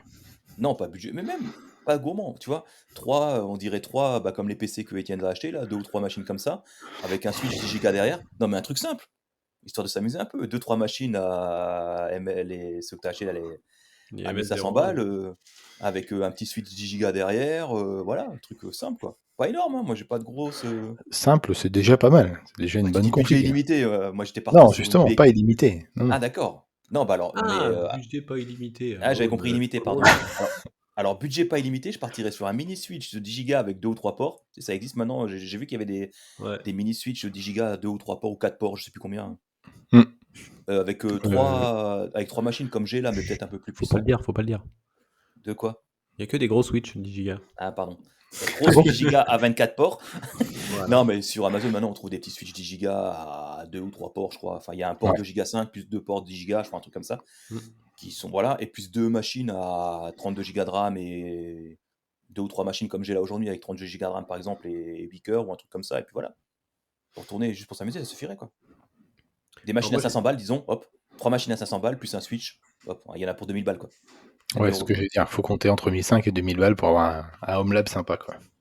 ouais, après, si c'est vraiment un budget illimité, moi perso, je mettrais une éolienne plus des panneaux solaires avec des batteries pour stocker tout ça. Et forcément, au moins 2 onduleurs hein, pour la redondance, tout ça. Ah, j'ai pas parlé des onduleurs, ouais. Ça, j'ai. Ah oui, Ouais. l'onduleur sur un Home Lab, c'est indispensable. Après, il y a tous Non, les ça prix. dépend. Si c'est un vrai Home Lab qui s'éteint et qui te fait pas de problème, moi mon cas aujourd'hui, Alors, en si fait, mon Home Lab s'éteint, je m'en fous. S'il y a une coupure de c'est courant, ça me dérange pas, ça me pose pas de problème. c'est pas pour la question éteint-allumé. C'est pour une question de protection du matériel. Oui, C'est c'est ce juste que pour j'allais qu'ils dire, évitent de ouais. s'éteindre à l'arrache, quoi. C'est tout, quoi. C'est ça. Après, franchement, moi, je crois que l'onduleur que j'ai acheté, je l'ai payé 150 balles, un truc comme ça. C'est pas un gros truc. Hein, j'ai pris, Oui, il n'y a pas besoin d'un gros truc. Faut juste avoir le temps d'éteindre proprement ta machine, quoi. En fait, ce qui compte surtout, c'est de vérifier qu'il a bien une interface. On appelle ça les lines interactives, Ouais. normalement, Voilà, dans les tout à docks. fait. Et Qui donc, permet de il faut. détecter que tu passes en coupure et il C'est éteint les ça. machines. Ouais. Il envoie l'ordre d'éteindre les machines, quoi. Et par exemple, dans Home Assistant, il y a un truc qui est super cool pour ça. En fait, tu peux installer Nuts. Donc, c'est un petit machin, un petit serveur, Un un plugin, add-on que ouais. tu peux ajouter pour contrôler justement ton APC. Et donc, du coup, moi, c'est ce que j'ai fait. Donc, j'ai branché le truc en USB, machin. Et puis, du coup, j'ai les stats. Je peux savoir aussi comment je suis par rapport à la capacité de l'onduleur, parce que ça, c'est important aussi. En fonction de ce que tu prends comme onduleur, tu Mhm. as plus ou moins de machines à sécuriser dessus. Oui. Forcément. Après, de toute façon, sinon le truc se met en sécurité et il va te dire tu prends trop de jus, je peux pas délivrer. Donc, Bon, de faut toute quand même façon, le quoi, faire. voilà. En tout cas, l'onduleur, c'est pas une obligation. Si vous nous écoutez, on C'est peut très bien s'en c'est une passer. grosse recommandation quand même. Ouais, Ouais, si tu c'est commences c'est à une avoir un grosse gros home lab, recommandation mais dans le franchement. sens où si vous voulez protéger enfin, et faire des économies sur le long terme, en fait, surtout en matériel. Parce que, par exemple, un serveur qui se vautre pendant qu'il est en train de faire n'importe quoi, je sais pas moi, un backup ou un truc comme ça. Parce que même si c'est un home lab, faut tester les backups, c'est important, hein. Oui, backup. Alors, moi, backup, je fais sur mon NAS à côté, quoi. Des Synology, quoi. Ouais, Je- mais en fait, si tu es en train de faire ton backup et qu'à ce Oui, oui, moment-là, tu as oui. ta coupure d'électricité, La backup est pourrie, hein. la backup est pourrie, mais en plus, potentiellement, peut-être même que ton disque, il est pourri aussi. Donc, Oui, du oui. coup, tu te retrouves avec Non, non, on un est truc qui d'accord. marche plus. C'est pas. Moi, aujourd'hui, j'en ai pas besoin parce que j'ai qu'une petite machine et que si elle crame, bah, elle crame. Ça m'aura coûté que 200 €. C'est pas la fin du monde non plus. Mais Mm. c'est vrai que si je devais commencer à avoir deux, trois machines en cluster, machin, je mettrais peut-être un onduleur derrière, quoi. Pour moi, ça me paraît plus raisonnable, en fait. C'est C'est surtout pas ça. indispensable aujourd'hui avec les configs que j'ai. Puis les Non, là, coupures de courant, on en a pas rien. tant que ça. On est plus. Non, moi, j'ai pas eu d'onduleur pendant des années, c'est pas un souci. J'ai pas Mais par jamais eu une contre, seule coupure de courant depuis 13 ans que je suis chez moi, quoi. moi, ça m'est arrivé parce qu'ils ont fait des travaux, donc du coup, j'ai eu une coupure en Bon, Ile-de-France Alexandre, pourtant, hein. Alexandre ne demande pas, mais il habite dans l'ouest de la France. Ils n'ont jamais de courant là-bas. Ils sont servis les derniers. On sait même pas ce que c'est le soleil. Le quoi? Ils- le- Je Chez eux, sais pas. chez eux, il y a une ligne de courant, tout le monde se sert, se sert, se sert, se sert, et quand ça arrive chez eux, il n'y a plus rien. Mais tu rigoles, chez mes parents, c'était comme ça, hein. Jusqu'au jour où, en fait, ils se sont fâchés et du coup, ils ont mis un beau gros truc vert, poste de transformation pas très loin. Ouais. Mais il a pas le choix. Non, vraiment, on rigole, mais voilà. Donc c'est vrai que c'est pas indispensable, mais quand tu commences à avoir un home lab un peu sympathique, il faut y penser. En fait, je dirais même que si tu prévois de faire un home lab, vaut mieux commencer par l'onduleur, puis mettre les machines derrière. Parce que tu vas sécuriser ton investissement quelque part. Oui, oui, on est d'accord. Parce que ça reste quand même de l'argent que tu dépenses pour mettre des Ouais, serveurs, des ouais. machins, tout ça. Euh, c'est- Vaut mieux l'acheter avant qu'une fois que c'est trop tard. Tu vois. Oui, bah, une fois que ton PC a cramé, que tu dois racheter le PC, puis tu dis je vais prendre un onduleur pour plus que ça arrive, t'as un double coup, quoi. Ouais, Voilà, mais je c'est pense ça. que justement l'onduleur a tendance à passer en dernier dans les achats d'un home lab. Oui, et c'est dommage. Oui, mais on a tous, je pense, une femme et on doit tous négocier l'achat déjà. Et quand tu lui dis, bah, on a une batterie juste en cas de coupure. Ouais, mais du coup, tu peux le mettre de côté vu que c'est uniquement en cas de coupure. Tu vois, Bah si, donc déjà, moi, tu enlèves ça. sur l'onduleur, je mettrais ma box déjà, la box et le home lab, Ouais, quoi. mais c'est ce que j'ai fait aussi, moi. Mais, enfin, Rien que je veux pour dire, la box, rien que pour la box internet, c'est pratique d'avoir l'onduleur. Moi, sur carrément. l'onduleur, j'ai la box, j'ai le transceiver, j'ai le routeur, le switch, le NAS. Ah oui, il y a le switch aussi à mettre, parce que si t'as la box mais pas le switch, Bah oui. Eh oui. Et du coup, en plus, moi, comme c'est du PoE, tout le reste, oui. les caméras, les machins, tous ces C'est un trucs-là. combien de VA ton onduleur? Je sais plus, mais là, je crois que je suis à 2% d'utilisé. Ah Ouais, ouais, bah l'autre, ça va. il a mis un onduleur de 20 kVA, c'est le truc. Mais non, non, non, Non, ça moi va. j'ai 2 600 VA et ça suffit, hein. Euh, Là, actuellement, si je regarde, qu'est-ce qu'il me dit, lui? Il me dit Ouais, donc quoi? voilà, tu vois, tant qu'il regarde, moi j'ai une petite config à 2000 €, t'es bien. Tu peux commencer à t'amuser. Ouais, tu vois, moi j'aurais dit même moins que ça, tu vois. Mais bon. Ah, il Ouais, faut quand même avoir des franchement, machines où t'es à l'aise, quoi. tu sais quoi? Tu commences à taper dans des machines qui ont 32 Go de RAM. Tu regardes sur n'importe quel site de vente en ligne, hein. 32 Go de RAM avec un petit Core i5 ou T'es machin, pas tu obligé tapes dans les d'acheter du 300, neuf. 400. Oui, C'est mais ce que même. j'allais dire, justement, parce que tout le monde pense acheter du neuf Oui, à chaque fois quand on fait des trucs comme ça. T'es Mais pas tu prends obligé. un site comme Refurb Planet, je crois. Tu peux avoir des machines en non, mais i5 avec sur le 6 bon ou coin, 7e. Ouais, aussi. sur le bon coin, Mais t'en as t'as plein, t'en as des, plein. t'as des bécanes avec un i5 en 6 ou 7e génération, avec un SSD de 256, si j'ai pas de bêtises, avec du 8 Go de RAM. Tu tapes ça à moins de 100 balles. Mais même sur Amazon, tu as plein Ouais, de mais trucs. 8 gigas, tu te retrouves vite quand même Oui, mais limité, je veux hein. dire, c'est évolutif. C'est surtout ça. Ah, pas tant que L'inconvénient des ça. mini PC que tu achètes à 500 balles, c'est cool, mais bien souvent, la mémoire est au max. Ah oui. Tu peux pas mettre une carte d'extension passer en 10 gigas Moi, si jamais demain tu veux passer en 10 le gigas. seul truc que je peux rajouter sur le mien, c'est un disque dur, hein, en 2 pouces et demi là. Ouais, C'est voilà, le c'est seul ça. truc que je peux rajouter. Toute la mémoire, je suis au taquet, Et tout au c'est taquet. ce que je reproche justement au SBC. Et pour le coup, les mini-forums que Étienne va avoir, eux, sont évolutifs. Et Oui, c'est oui, pour ça que moi, des fois, je clairement. préfère acheter des bécanes d'occasion, entre guillemets, mais qui étaient Non, mais véloces clairement. à une certaine époque, que tu peux évoluer encore aujourd'hui. On en a longtemps discuté sur le Discord. J'ai Ouais, longtemps cherché la bonne bécane, c'est du ça. côté occasion, du côté neuf. Et finalement, voilà, j'ai trouvé que pour le neuf, c'était pas très cher, 200 euros pour ce que j'ai acheté. Je pense qu'en occasion, je sais pas si j'aurais trouvé l'équivalent en occasion. À Bah, tu vois, 200 moi, euros. le N100 que tu as est top. Le seul truc que je lui reproche, c'est de ne pas pouvoir être évolutif sur l'aspect réseau, Oui. parce que c'est du gigabit, et Ah oui, j'aurais c'est une prise voulu à un gigabit. minima du 2.5. Bah, étant donné que j'ai la nouvelle Freebox Ultra et que si je veux m'acheter un Bah, Switch 10 c'est ça. Go, machin, j'aurais bien aimé avoir un truc plus puissant. Mais voilà, je fais avec, hein. Pour l'instant, je les ai pas. Donc, 1 giga suffit largement. Mon Mais Switch fait du gigabit de toute façon. Donc, je sais qu'il y a de plus en plus Faut pas dire ça suffit, faut dire ça hein. suffit pour mon besoin. Faut être précis un peu. Non, alors, c'est pas que ça suffit, c'est que j'ai pas le choix. Mon Switch fait du gigabit. Donc, de toute façon, ça sert à rien d'avoir une machine qui a une interface 10 gigas. Mon Switch fait du gigabit. Donc, si j'ai pas le Switch qui va avec, ça sert à rien. Et après, il faut Et encore le SFP pour connecter la Freebox. Donc, l'un dans les l'autre, nouvelles pour l'instant. Freebox, ils sont à combien les ports derrière? Alors, tu as des ports 10 gigas, tu en as deux, je crois. Un SFP Ouais. et je sais plus quoi l'autre. Et tu as 4 2 gigas 5. Ça va, ça commence à être sympa. Elle est pas mal, ouais, elle est pas mal. Au niveau connectique, hein. Après, on Tu parlera crois que pas tu du peux faire de matos, mais l'agrégation de liens? non, C'est je crois pas que dommage. tu puisses faire l'agrégation. C'est dommage parce que sinon j'aurais fait un peu Mais rien d'agrégation que de de liens. mettre ton petit switch 10 Go là, que tu achètes avec 3 ports en SFP directement sur la Freebox, ça te fait déjà un 10 Go. Puis si en plus tu as des machines comme Etienne derrière avec du 2 Go 5, hop, tu replombes et puis terminé quoi. Non, moi c'est du 10. Oui, ou même du 10, enfin, Les très vite, oui. les interfaces de NMI, moi je vais m'en servir pour le. Alors il y en a une qui sera dédiée pour le management Management, out ouais, of c'est band. ça. Parce que dessus, tu as du vPro, du coup. Pour ceux qui connaissent pas, le vPro, c'est un équivalent de ce qu'on peut retrouver sur des serveurs comme Dell ou Mm. HP, etc. C'est des cartes de management IMPI, le terme générique, donc les Hydra, Kilo, etc. Et donc en fait, si vous prenez par exemple une machine professionnelle, même un PC portable par exemple, avec un Core quelque chose vPro, en fait, vous avez la capacité de pouvoir le gérer à distance, y compris pour l'installation, donc le BIOS, Ouais. machin, etc. Donc ça, c'est pareil, sur un lab, ça peut être hyper sympa. Mais si par exemple, vous avez un budget limité, moi, ce que je vous conseille, c'est que vous prenez, il y en a plein qui vont me dire, t'es un fou. Prenez un PC portable. Ah non, mais moi je suis tout à Prenez fait un d'accord. PC portable. Pourquoi? Parce que le PC portable, il a une batterie. Donc, c'est un onduleur, Oui, oui. tout simplement. Pareil, j'avais vu des mecs, ce qu'ils faisaient avec Raspberry Pi, ils mettaient tout simplement tu sais, Batterie externe. les petites batteries externes en USB dessus, et Oui. le truc, Mhm. ils l'utilisent, quoi. Donc, je dirais que si tu trouves un PC à 250 euros, un PC portable, tu veux te faire un home lab, au pire, tu mets de la RAM en plus derrière. J'allais dire, faut juste penser, c'est con, hein, mais c'est vraiment la RAM ou les processeurs, ça suit en général. Moi, tu vois, mes 4 corps là sur mon petit N100, ça suffit largement. Je pense que je vais pas arriver au taquet. Mais la mémoire, c'est vraiment le. Je pense qu'il faut faire gaffe à la mémoire. En fait, 8 Go, ça me paraît light quand même. Putain, pour moi, il y a deux points qui sont importants, et même, c'est vrai de manière générale sur toutes les architectures qu'on peut avoir, même chez les clients on-prem, hein. Le problème, c'est rarement le CPU. Très, Oui, oui. très, très rarement le CPU.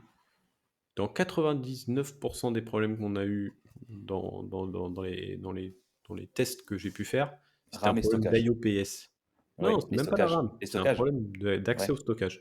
Le stockage était trop lent et donc du coup, ça saturait la RAM et donc la RAM saturait le CPU. Donc en fait, c'est pas le Oui, bon. CPU le problème. Tu peux C'est avoir un c'est pas des corps considérations que tu as dans Xeon, le je sais Home pas Lab, parce quoi. que si tu commences à avoir ces considérations, c'est que tu as un vrai serveur derrière, quoi.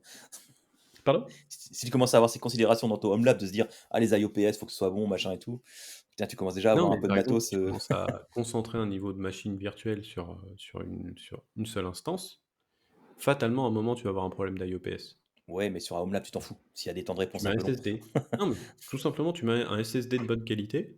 Bon, Donc bah, en maintenant, fait, ils sont tous fournis avec des SSD ou des cartes NVMe. Bah, si tu prends un Même PC le mien, il portable en a une. d'occasion, Même le pas mien, il en a une forcément. de 512 là. C'est du SSD, hein, c'est pas du. Non, mais toi, tu as acheté une machine à 200 balles, mais par exemple, tu prends un étudiant, il a pas beaucoup de ronds, il veut acheter un PC, Ouais. enfin, il trouve un PC portable, je sais pas, même dans une boîte où il fait son stage ou je sais pas quoi, on lui file un vieux PC. Il s'en foutra des IOPS. Non, mais bah oui, mais après, pour certains Mais tests, en fait, justement. ça peut te brider. Ce qui est intéressant de voir, c'est justement d'être capable de se dire bah, où est le point de performance en fait qui impacte, qui fait que mon truc rame, quoi. Je Parce pense que que avoir des machines qui rament, c'est marrant. quand tu te retrouves un vieux PC portable avec 8 ou 16 Go de RAM et un disque dur SSD, je pense que tu n'arriveras jamais au point où ça saturera. À moins de mettre, je sais pas, un serveur de fichiers qui fait des accès à gogo sur ton truc. Franchement, arriver au point où les IO sont vraiment importantes. Plex, Faut- faut- tu mets Plex, tout Ouais, simplement, non, mais voilà, mais c'est. pour tes films Tu de fais pas famille, Homelab bien pour mettre du entendu. plex, quoi. Tu fais pas Homelab pour faire du plex. Bah, tu peux, je sais pas, moi, après, chacun fait ce qu'il veut avec son home lab, mais je veux dire, à Du partir du plex, moment où tu mets le quelque plex, tu le chose, fais tourner en VM sur ta Freebox. D'ailleurs, au passage, il paraît que plex en VM sur la nouvelle Freebox Ultra, ça marche du tonnerre. Voilà, au passage. Et bon, j'ai je sais vu pas, quelques moi, docs j'aime où les pas gens l'ont fait, Plex. ça marche bien. Moi, j'aime pas Plex parce que en fait, ils ont pris XBMC, ils en ont fait un truc payant et j'aime pas ça. C'est Moi, Jellyfin qu'il faut utiliser. Jellyfin, yes. moi, je m'en fous, j'ai mon Synology avec à côté avec son Station, Synology Station, là, ça marche très bien. Oui. Enfin, en tout cas, pour ce qui est du Home Lab, il n'y a pas besoin de dépenser énormément d'argent. Vous pouvez acheter des machines d'occasion, des machines pas Tout à chères. fait. Il n'y a pas de... Il y a pas de... Une vieille tour qui traîne chez vous, vous mettez un peu de RAM dedans.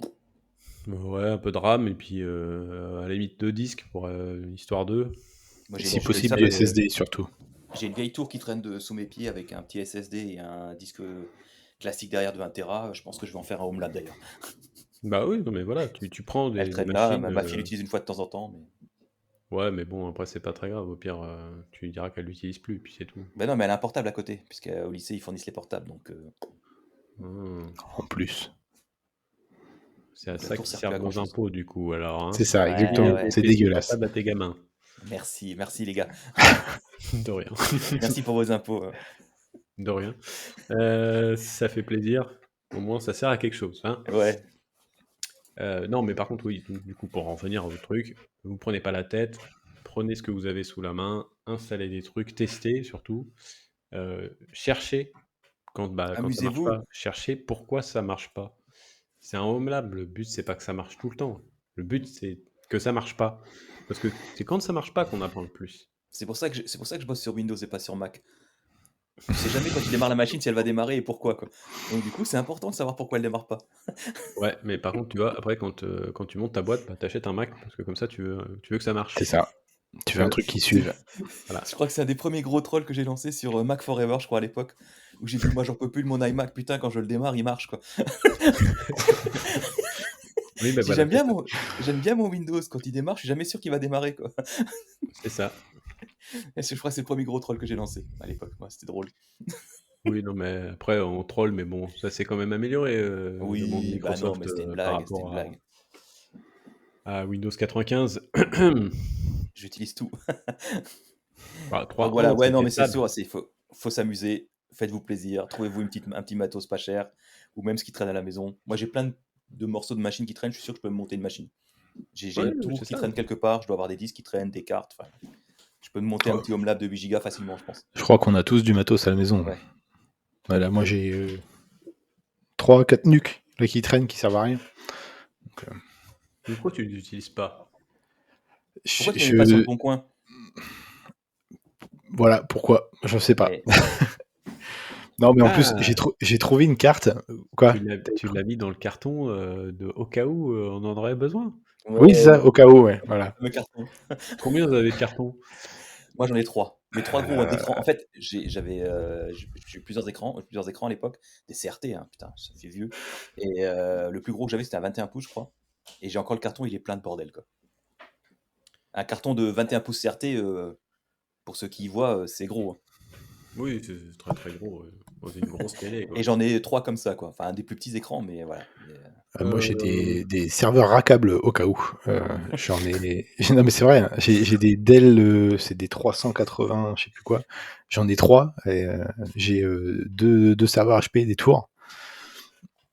On est Je tous sais les pas ce mêmes que en je vais fait. faire. On est tous les mêmes. On jette pas au cas où. Ouais, Je Ouais, ouais, dois mais encore avoir, j'ai je plein dois de encore au cas avoir la où. carte SCSI. Je dois encore avoir la carte SCSI, la nappe et les disques SCSI de mon Siemens de l'époque qui doit traîner dans un carton, quoi. Ouais, bon, alors là, par contre, t'as perdu les plus jeunes, hein. Faudra Carrément.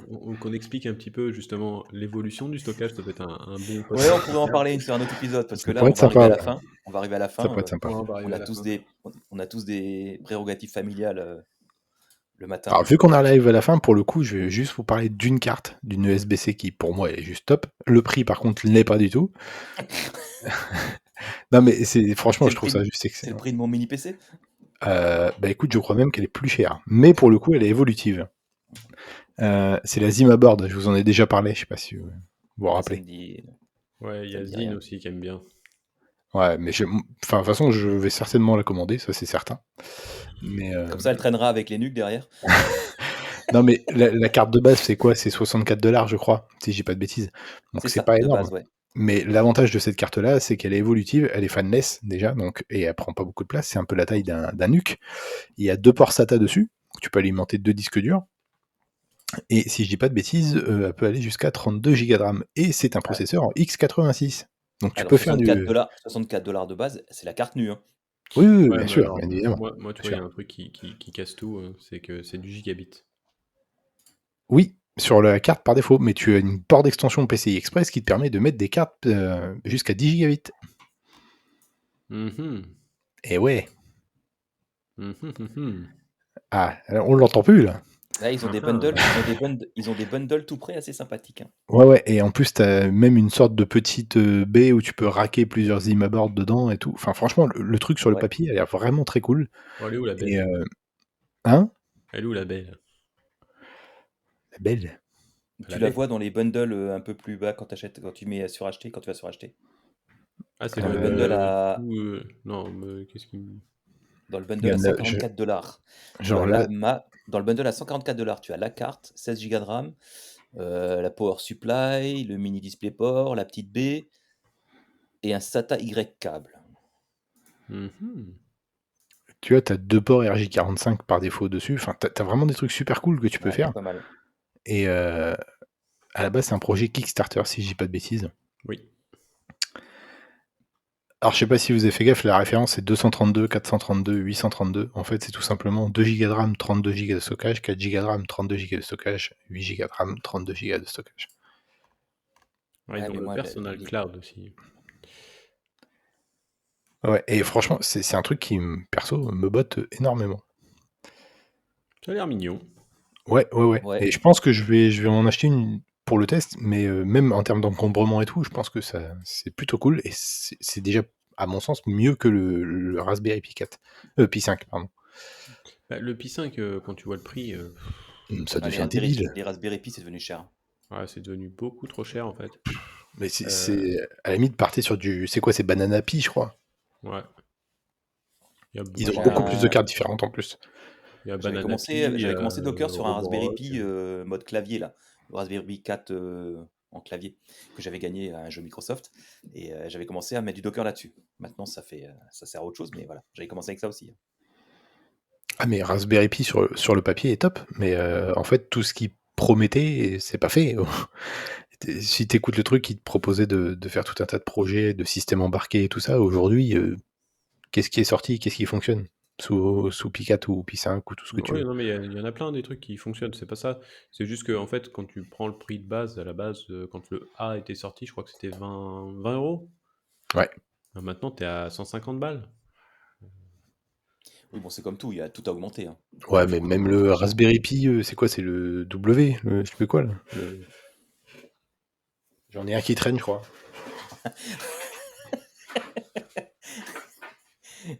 Alexandre, il a que des trucs qui traînent, mais il s'en sert pas, quoi. Alexandre Alibaba. Ouais. C'est Alex Baba. Non, mais j'en ai un, regarde. Et voilà. Ouais, ouais. Non, mais C'est après, pareil. tu peux faire plein de trucs super cool avec, mais je trouve que les anciens modèles étaient plus intéressants parce que en fait, aujourd'hui, quand tu regardes le prix pour, en fait, pour ce que tu as avec, Genre le truc il a pas de PoE, il faut rajouter le machin. Ah S'il oui, a pas de SSD de base, il faut rajouter une carte, machin. j'ai pas Donc en regardé fait, les Raspberry Pi, mais si le 5 coûte dans les 150 euros, moi avec mes 200 euros, je pense que je suis mieux équipé. Hein.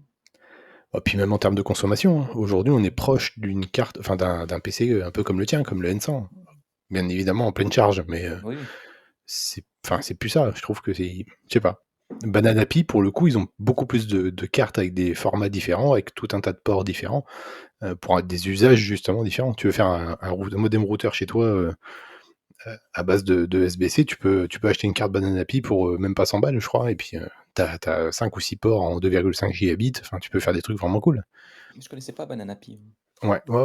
Sur leur site, t'as vraiment toute Euh, une panoplie de. t'as S-Rock aussi. Attends, comment ça s'appelle? Moi, je me rappelle plus. Il y a un autre type de carte un peu équivalent au Pi aussi, qui pour le coup est moins cher et plus intéressante. Parce que le Euh, fait d'avoir plusieurs ports justement sur la carte, ça m'intéresse pour pouvoir faire, pour m'amuser un peu.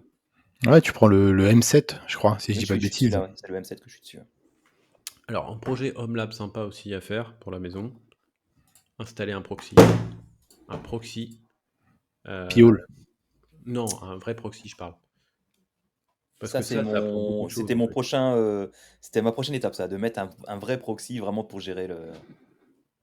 Il y a qu'un truc qui est un peu relou, c'est qu'aujourd'hui il y a beaucoup de flux qui est en HTTPS, donc du coup ça veut dire qu'il te faut une PKI pour pouvoir mettre des certificats partout. Ah ouais, non.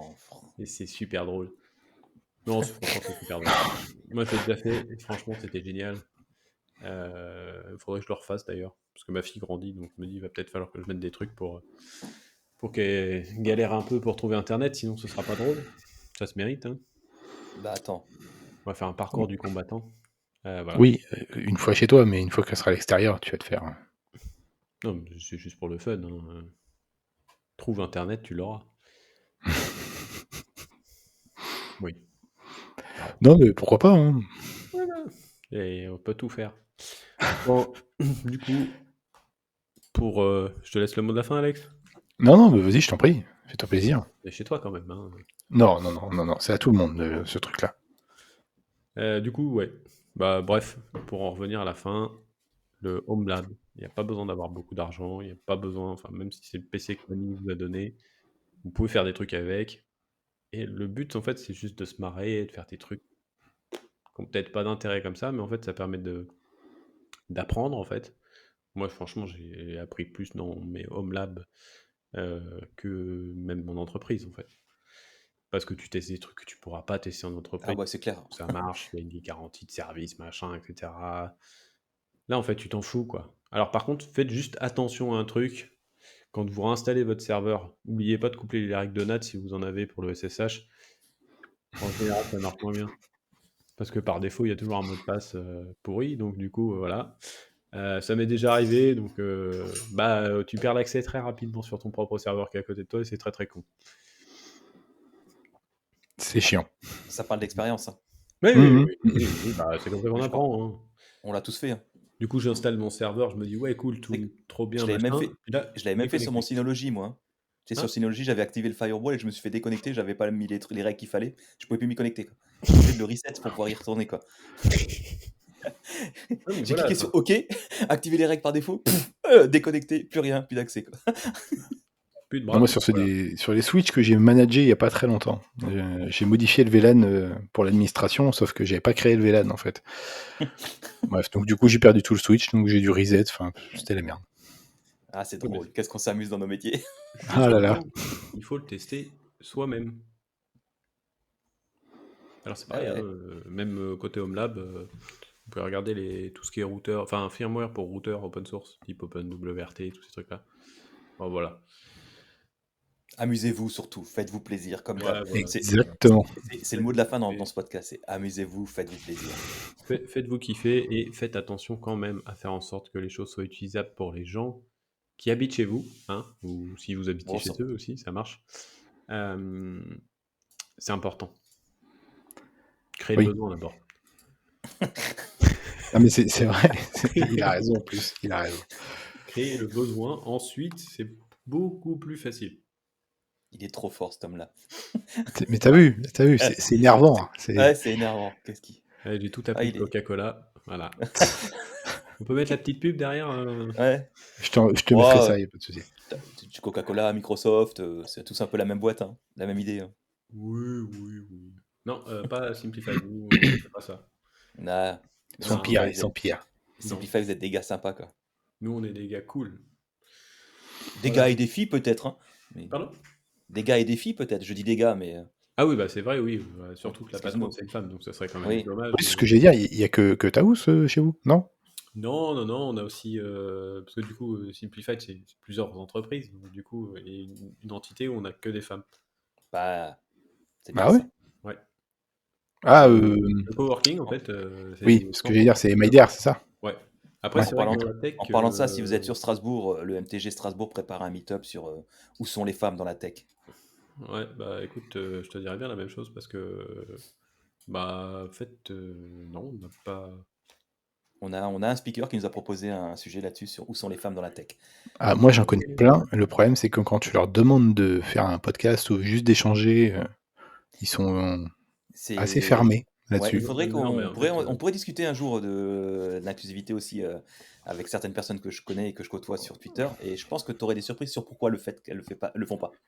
Mais j'en connais, enfin, je sais pas de Ouais. qui tu parles, mais j'en connais quelques-unes qui, enfin, j'étais en contact avec eux, mais enfin, ouais, ils sont assez fermés. Je sais pas pourquoi, je comprends pas. On Enfin, en je comprends pas. reparlera off. Si, je me doute, je me doute de pourquoi, mais Je pense qu'il y a plein de raisons hein, qui font que les Ouais, mais femmes il y en a une, je sont pense, absentes principale. de l'espace public. c'est Il y en a dommage une parce principale. que celles que je suis, en tout cas sur Twitter, sont bien plus compétentes Ah que ouais. moi sur pas mal Ah de ouais. sujets. Il y en a Et plein. c'est Hein. vraiment dommage. C'est vraiment Mais dommage. on parlait pas de Nidouille, hein, si c'est d'elle que tu parles, mais je parlais Pas pas du d'elle. tout. Mais... Pour le coup, pour D'accord. le Home Lab Nidouille sur Twitter, allez la suivre parce qu'elle est vraiment très très balèze. Elle fait Oui. tout un tas de Je parlais comparatifs. pas d'elle, ouais. Mais il y a aussi sur Ansible, si je dis pas de bêtises, tu me corrigeras Laurent si tu la connais, mais je crois qu'il y a Solène qui fait pas mal de Oui. trucs aussi et qui est super cool aussi, mais c'est pareil, voilà, c'est Qui a perdu de vue. déménagé d'ailleurs dernièrement. Et... Oui, et je crois qu'elle était à l'étranger, elle est revenue en France si je dis Oui, pas de bêtises. elle était au Québec, je crois. Elle est venue en Suisse. Ouais, et j'aimerais beaucoup la voir, franchement. Moi aussi. Elle a l'air cool. Mais Elle fait voilà. beaucoup de streams jeux vidéo aussi. Oui, c'est vrai. Sur Twitch, elle a fait pas mal de Ouais. choses. J'ai pas eu l'occasion de suivre, je suis passé une fois dessus, mais j'ai pas suivi. Mais c'est pareil, c'est des gens qui sont super intéressants dans leur contenu et c'est dommage. Donc s'ils nous entendent, s'ils regardent un de ces quatre, ce serait cool que vous veniez parce que franchement, voilà. Le peu de choses que j'ai lu sur vous, ce que vous avez publié, j'aimais bien. Moi, j'interagis pas forcément avec Solène, par exemple, plus avec Nidouille, mais je suis tout ce qu'elle crie, Solène, et c'est toujours intéressant. Ouais, mais il y en a plein d'autres. Mais il y a une dev aussi que je suis, j'ai plus son nom, et c'est super intéressant. Je trouve que leur contenu est vachement plus poussé et élaboré que Voilà. la plupart des Vous avez mecs. compris le message, les filles, vous pouvez venir chez nous, on vous aime, venez nous parler, on Oh est là curieux de là, tout ce que vous allez dire. Non, il mais fait même ça bien. ce qui serait intéressant de comprendre, c'est aussi pourquoi, en fait, les femmes dans la tech sont pas plus visibles. Je pense que justement, ils occupent tous des postes importants et s'ils ont un peu de visibilité, le retour du bâton derrière, voilà. On en reparlera. Ouais, Ça- mais ça pourrait je être- pense qu'on ça pense pourrait être tous un à la même sujet chose intéressant. et c'est dommage. Oui. Un bon coup de boule à ces connards, ce serait très bien. Ouais. Bref, La j'ai chi- dit un la- la gros mot, chi- je suis désolé. La chimie fait des trucs magiques aujourd'hui. Les Home Labs, ça marche aussi hein, pour les filles de la tech. Hein. C'est pas Oui. que pour les mecs. Hein. Oui, Gan Nidouille, pour le coup, fait des super trucs. Ah ouais. Non, Ouais. hein. Mais Après, c'est même Nidouille, je crois qu'elle fait un... Quoi? Ça peut être plus difficile à convaincre un mec, par contre, pour installer des serveurs chez soi. S'il est pas tech, Bon, je pense que le pas. sujet Ah, lui-même tu veux dire quand ta femme fait Ouais. de la tech et... Ah, Et- peut-être, ouais. Ouais, c'est vrai que c'est une bonne question. Je C'est sais une pas, bonne question à poser. Est-ce que c'est aussi compliqué à vendre à un mec qu'à une nana, quoi? je sais Bah, pas. on est un peu con nous de se dire que notre femme maîtrise un sujet mieux que nous ou un truc. Enfin, t'as un truc qui est un peu Bon, plus moi, je m'en poussé. fous, Oh, moi. alors là, j'en ai rien à foutre. Ah, mais vous, peut-être, vous aussi. Mais je veux dire, je sais qu'il y en a, voilà, ils sont un peu machos sur les bords et ils ont du mal avec ça. Moi, ma femme maîtrise beaucoup plus de trucs que moi. Hein. Moi, à Ah part la ouais. tech, le reste. Ah bah moi, déjà, elle maîtrise la compta, donc... Ouais, moi aussi, la compta, la paye, tous ces trucs-là, laisse tomber. Elle parle Le super bien. self-control aussi, elle vit avec toi déjà, donc... Oui, Ouais. oui, franchement, ça demande un... Elles ont toutes beaucoup de courage de nous supporter. ouais. Oh là là, Exactement. oui. Et sans elle, on ferait pas grand-chose. C'est pas faux. Allez, Des bisous les économies peut-être, mais Non, même pas, parce que je suis beaucoup plus dépensier si j'avais pas ma femme derrière qui me bloquait la carte bleue. non, Moi, je moi, dis ça parce que je lui dis souvent, quand elle me dit qu'est-ce que tu ferais pas sans moi, je lui dis souvent des économies et ça lui plaît pas, c'est Ouais, pour ça non, que je dis ça. ouais. Pas drôle moi, je comme pense blague qu'en ça. fait, ce sera vraiment l'inverse. Hein. Oh, mais toi, oui, mais toi, t'es un enfant, toi aussi. Ouais. Bon, Si. Toi, Ouais, chez c'est Apple, c'est t'es un comme un gamin dans un magasin de jouets. non, parce que faut là, pas le j'ai lâcher tout avec la acheté, carte donc bleue en j'ai disant rien acheté. si tu le lances Voilà. dans un Apple Store avec la carte bleue en vas-y fais-toi plaisir, full illimité, le mec il achète le magasin. Bah, oui, c'est ça, l'Apple Store ferme, il n'y a plus de stock. Hein. Non, mais en fait, j'ai acheté déjà tous les produits dont j'avais besoin chez Apple, donc en fait, il n'y a plus rien. Donc, Pas le dernier MacBook. Il n'y a pas le j'en ai Wi-Fi pas besoin, en 6E fait. déjà. Bah non, moi, je veux le 7. Bah oui, mais c'est pour Bah, ça. C'est pour ça que tu il faut l'achètes attendre, pas. il faut attendre la nouvelle Voilà. puce M3. Voilà. Ouais, Peut-être bah la non, 4. la M3 est déjà sortie, la M4 normalement. Ils annoncent Ouais, M4 bah, pour ouais, juillet. ils vont faire une M3++, non? Un truc. Ils parlaient de la M3 Ultra pour les Ouais. studios, les Mac Studios, je crois. T'avais pas rendez-vous, Bon, voilà. Alex, 7h30? C'est pas que j'ai rendez-vous en fait, c'est que normalement je dois partir pour le boulot. Donc là, Ah, je suis en retard. Voilà. comme d'hab, hein. En fait, Tout. tous les matins, on se dit à 7h30, on arrête. Et non. Et ouais, mais bon, qu'est-ce que tu Non. veux. Quand on aime, on compte pas. Exactement, c'est ça. Mais bon, bref, allez. du coup, voici les filles de la tech nous écoutent, Nidouille, Solène et je ne sais Quelqu'un pas d'autre? qui. You're Venez welcome. s'il vous plaît. Ouais, mais Venez complètement. nous Il y a voir. vraiment des sujets super cool à discuter. Vous serez bien accueillis chez nous et le premier qui dit quelque chose sur le podcast de désagréable, on lui met un coup de boule. Vous me donnez l'adresse et j'ai une cagoule et une batte de baseball. Donc ça devrait le Mais faire. du coup, si tu dis que c'est toi, t'as plus besoin de la cagoule. Mais bref. Oui, ben, mais je couperai ce passage. Oui, c'est vrai que c'est con ce que je viens de dire. Enfin bon, c'est pas grave. Pardon? Tu peux dire j'ai des amis. Oui, je corrige ce que je viens de dire. J'ai des amis qui ont des cagoules et des battes de baseball. Je n'en ai pas. Voilà. Sur ce, merci beaucoup. Auditeurs, bisous à tout le monde. Salut. Merci. À Et la surtout, je prochaine. mettrai tous les liens dans la description de tout ce qu'on vient de voir, les imaboards, enfin du mini forum, tout ça. Ce sera cool. Merci beaucoup encore. Bisous les gens. Ciao, ciao. Bonne journée. Salut. À bientôt. Ciao. Ah, c'est bon, ça enregistre. Donc oui, je voulais faire un deuxième point juste pour un truc tout bête. C'est comme je te l'expliquais en off avec Étienne. J'ai eu le cas de figure. Il y a des gens, moi, qui ont déjà mis en place des home labs avec du Proxmox ou de l'Hyper-V, de ce que tu veux, chez des clients.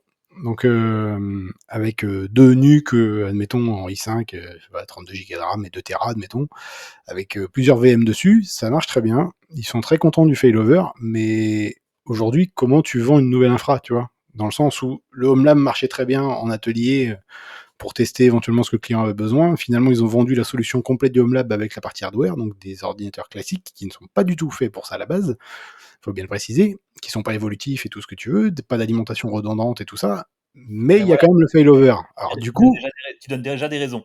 voilà. Non mais voilà, le problème il est là, c'est que d'un point de vue financier, Comme on en discutait, moi je peux le comprendre, clairement. Tu vas avoir une PME de 10 employés qui a besoin d'un petit serveur RDS avec un petit AD. Tu vas venir avec tes deux serveurs HP, Proleon, machin truc, rackable, machin. Ça va te coûter 10 000 balles ou 15 000 balles le matos. Forcément, ça tique un peu si tu peux faire la même chose sur deux petits NUC à 500 balles. Quoi. on est Mais d'accord. t'as pas. Pour moi, ça reste quand même. Alors, oui, c'est compréhensible. C'est enfin, pour moi, typiquement, tu vois ce que je te disais, je peux l'accepter. Il faut que les gens à qui tu vends ça comprennent bien que ça va marcher, mais que c'est pas sécurité à 100%. Demain, tu as une alimentation de tes NUC qui crame. Ben, effectivement, tout va tourner sur le second, mais tu n'en auras plus qu'un. Donc, pendant que tu remplaces le deuxième, tu es sur un SPOF et tu as toujours le risque que le deuxième tombe en panne aussi. C'est ça. On sait très bien qu'en général, comme on achète toujours le matos toujours en même temps et qu'il a une durée de vie plus ou moins identique, en général, quand il y en a un qui crame, très rapidement, le suivant il suit. Donc, tu prends toujours le risque que tu n'en aies plus qu'un. L'avantage des serveurs un peu plus pro, si on va dire comme ça, c'est que tu as ton ligne qui crame. En général, elle est redondée, il y en a deux, et tu peux la changer à chaud. Donc, ta machine n'est pas obligée d'être éteinte pour être changée, par exemple. Ce genre de choses. Donc, voilà, c'est plus pour une partie pour être sûr que ça coupera jamais. Après, si la personne en face est prête à accepter une coupure, c'est toujours pareil. Hein. C'est le niveau entre le coût et le coût, risque et sécurité. Quoi. Sur le coup, forcément, la personne va te dire oui, je peux tolérer une journée de coupure, mais le jour où ça lui arrive, généralement, je connais personne qui te dit. Malheureusement, il faut que ce soit non, mais, contractualisé. voilà, on est tous d'accord là-dessus. Mais Bien. moi, à mon sens, ce genre de fonctionnement, il est possible dans le sens où c'est une évolution de parc. Je m'explique. Si aujourd'hui tu vas dans une petite TPE, le mec il bossait juste sur un NAS, avec un RAID 1 par exemple, avec Ouais. juste ses datas dessus, et qu'il a besoin d'un domaine parce qu'il se retrouve à 3 par exemple, et un petit OpenVPN à côté, ouais, ok, ça fait sens d'avoir à la limite 2 NUC pour pas trop cher, tu peux lui faire un petit serveur, un petit truc assez cool. Mais dès que t'as, enfin, et si jamais tes applications sont que en SaaS, par exemple, admettons que t'as pas d'application métier sur tes serveurs, là, pourquoi pas? C'est que de l'OTAN, et voilà, ce genre de choses. Voilà, je pense que il y a un certain step où tu peux pas te permettre Non, d'avoir des machines comme ça ça. peut permettre aujourd'hui de faire des petits trucs, mais il faut toujours que ce soit très contractualisé et que les gens soient conscients que effectivement c'est pas cher, mais si c'est pas cher, c'est qu'il y a une raison, c'est qu'il y a des risques. Donc à C'est un ça, moment donné, c'est le coût risque bénéfice quoi, hein. exactement. Et Et la pour le personne coup, accepte le fait que bah oui, bah effectivement le truc peut cramer, voire les 2 peuvent cramer en même temps, ça arrive et pendant 3 à 4 jours le temps de commander une nouvelle machine, de remonter les VM machin, tu pas d'AD. Est-ce que ça impacte ton business? bah, ça, et puis, comment? Je sais même plus ce que j'allais dire, du coup. Pour le coup, oui, je parle en connaissance de cause. Moi, aujourd'hui, j'ai un parc où il y a 104 NUC qui tournent, des petits NUC en i3 avec 8 Go de RAM et 256 en SSD. 4. Ouais, 104, ouais. Et non, non, c'est vrai, hein, c'est pas une blague. Et bah, tu me crois Moi pas si tu veux, mais là, ça fait, non mais hein? ça le mec il a un cluster de 104 Non, NUC. non, non, non, pas un cluster, pas un cluster. Ah! J'ai des serveurs, il y a 34 serveurs, des VM avec un HP SimpliVity, enfin, un truc assez Ouais, costaud. Mais il y a 104 utilisateurs, donc 104 NUC d'accord. identiques. Et pour le coup, et c'est vrai, c'est pas une blague, j'en ai à peu près une bonne dizaine par semaine qui ont un problème de ventilo. Oui, Là, en ce moment, j'ai les Alim qui crament. Et tu les tous achètes en même par temps. paquet. Tu les achètes par paquet, donc en général, quand il y en a Ouais, un qui commence à cramer, tu peux être sûr que les autres ils vont bah, c'est suivre. ça. C'est ça. Ils sont tous en train de me lâcher, là, les uns après les autres. Et coup de bol, les alimentations des NUC sont assez standardisées, donc j'en trouve. Mais dès que c'est du ventilo, des choses comme ça, bah, je suis niqué littéralement et je suis obligé d'en Et racheter un. d'acheter du nouveau matériel. C'est ça. Donc oui, oui, non, donc du coup faire tourner de l'infra dessus. Alors et comme dit, voilà, si tu as une petite boîte de 2, 3, 4, 5, 10 personnes, ça peut être viable, même si c'est pas l'idéal. Mais pour moi, ouais. Après, c'est toujours pareil. Moi, tout est acceptable, hein. Du moment que c'est clair entre les 2 parties, que tout le monde est content et que tout le monde est d'accord sur le fait que oui, OK, ça marche, mais ça marche pas de façon optimale, Ah bah non, qu'il le c'est pas fait. adapté. C'est clairement pas Mais adapté. oui, mais le budget est adapté. Oui, oui, oui. Mais après, je peux comprendre aussi qu'une boîte qui démarre n'a pas forcément Boîte à le. 3, qui fait, je sais pas moi, ouais, on va dire, je connais rien, je suis pas entrepreneur, je fais pas ma boîte, mais qui fait 10 K par mois de bénéf, il va pas se mettre 20 000 euros de matos, quoi. Ça paraît C'est à un logique. moment donné, donc voilà. Mais ça reste, pour moi, il faut que ce soit très clair et très contractuel que bah, il y a toujours un risque, hein. Il y aura un Oui, risque avec une infra à 20 000 balles aussi, hein. Il y a toujours oui, un c'est ce risque. que Faut j'avais dit. vraiment Peu importe l'infra, tu auras un risque. Moi, j'ai vu des gens qui prenaient deux serveurs, il y avait même pas un onduleur, tu vois. Donc, bah, tu mets 2 serveurs, Dell, HP, n'importe quoi, enfin des vraiment trucs pro, RACAB, oui, machin, mais que tu mets pas d'alim redondante. bah, c'est pour Si tu ça. pas Ça n'a si aucun tu pas intérêt. une alim redondante, si tu pas une alim sur un onduleur et une alim sur le circuit, EDF classique pour la redondance, enfin, finalement, chaque fois tu tires le fil et puis tu vas de plus en plus loin. Donc il y a un coût derrière. Mais c'est le coût de la tranquillité, quoi. C'est toujours pareil, hein. Non, mais on est d'accord. Pourquoi dans les plus grosses boîtes on met 2 clims? Bah oui, bah, il y en a une qui tourne jamais, mais le jour où il y a besoin, bah, elle est là. Ouais, c'est ça. Mais c'est comme à chaque fois, comment justifier que bah, il faut en racheter une? Parce Oui, qu'après, moi, c'est pareil. J'ai eu le cas de clim là chez un client. Il en a deux. Ben, au bout de, je crois que c'est 5 ou 6 ans, on devait renouveler les clims. Ben, pourquoi je vais la renouveler? Il y en a une qui a jamais marché pendant les 5 ans. J'en ai besoin que d'une, tu vois. Donc, oui, non, mais on est d'accord. Dans mon ancienne vie, on avait une salle serveur neuve où ben, ils ont décidé de mettre qu'une seule clim. Et quand on a eu des problèmes de clim, bah, ils ont dû en rajouter une deuxième de secours. Parce qu'ils se sont rendus compte que finalement c'était critique quand même la clim. ah Sauf bah, que oui. faire des travaux après coup, alors qu'on était en train de faire construire un bâtiment, bah, c'était 2 fois plus cher, quoi. Oh, putain. Donc voilà. Donc, il fallait refaire des travaux sur un bâtiment fini pour acheter une clim qu'on aurait pu mettre au début, quoi. Qui aurait coûté moins cher. Ouais, mais Donc, après, d'un point de vue purement gestionnaire, je peux comprendre que voilà, avoir un truc qui est là. du coup, on te dit sur ton budget, on te dit dans le marché de construction, on te dit il faut 20 000 balles de plus pour mettre une clim. Tu dis oui, enfin bon, c'est bon, on a une clim, c'est bon. C'est Sauf que le ça. jour où elle tombe en panne et que tu te rends compte que ça fait vautrer toute ton infra, tu dis ah bah il faudrait la remettre. Ah oui, mais maintenant ça va coûter 40 000, quoi. Parce que maintenant, il y a des travaux à repasser par-dessus les travaux finis, quoi. Ça, et Donc, puis combien il y en a qui baissent aussi leurs tarifs ou qui réduisent un petit peu la qualité du matériel pour passer pour les marchés publics, par exemple. oui, bon, ça, après, c'est les autres histoires. C'est un autre débat, mais tu vois, enfin, je veux dire, Mais c'est ouais, toujours. clairement, voilà. Donc, moi, je peux comprendre que certaines petites boîtes n'aient pas le moyen, le budget ou de mettre dans du vrai serveur. Et dans ce cas-là, c'est toujours pareil. Est-ce qu'il vaut mieux avoir une bonne petite infra avec 2 bons NUC bien taillés, machin, plutôt qu'une infra plus faible avec 2 petits serveurs moins chers parce que t'as pas voulu mettre le C'est ce qu'on budget? disait ce matin. Quel est le mieux, quoi? Ouais, mais c'est toujours pareil. Il y a ça, il y a aussi. Alors, pour le prix des 2 petits serveurs pro, comme je dis, des vrais serveurs pro, mais pas très bien, de bonne qualité ou machin, tu t'achètes plutôt 3 ou 4 NUC.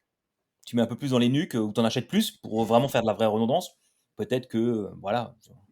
Ouais, bah après, Yann, c'est un peu le cas de figure d'Étienne. Il a pas besoin d'avoir des serveurs rackables pour l'usage qu'ils vont en avoir. Les 2 mini forums là qui s'est pris là font largement le taf. Oui.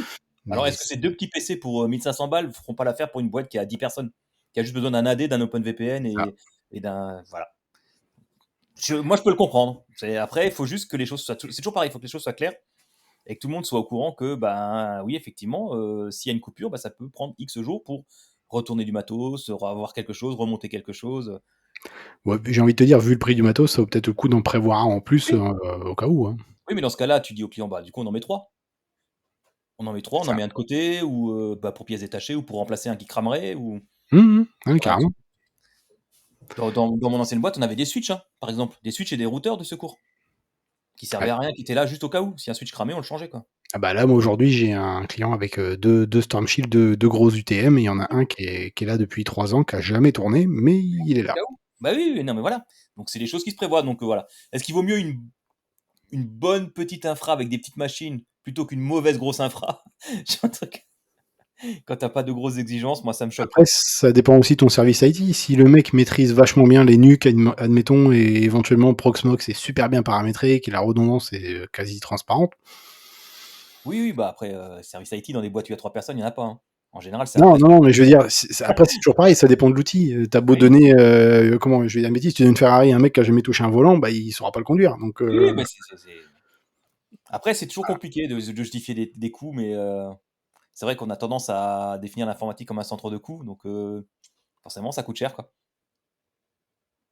Mais moi, ça me choque pas, je te l'ai dit dans le truc, moi, ça me choque pas que des gens puissent te dire, bah ouais, finalement, 2 NUC à 500 balles, ça fera l'affaire, quoi. ouais. Et Enfin, comme dit, ouais. faut juste qu'ils acceptent le fait que bah il y a des risques, forcément, un peu plus de risques avec une infra classique, normale, plus pro, et qu'il faut que ce soit centralisé et qu'il accepte le fait que bah il risque d'y avoir des coupures, quoi. Moi, j'ai envie de te dire, peu importe la taille de l'infra, il faut que tu pars du principe qu'il y a un moment, ça va merder. Il Ah y oui, mais aura une. ça viendra toujours. Oui, Après, c'est ce qu'on disait, c'est le risque zéro n'existe pas, et plus tu mets d'argent, et plus tu éloignes le risque zéro. Mais à un moment donné, il est toujours là, donc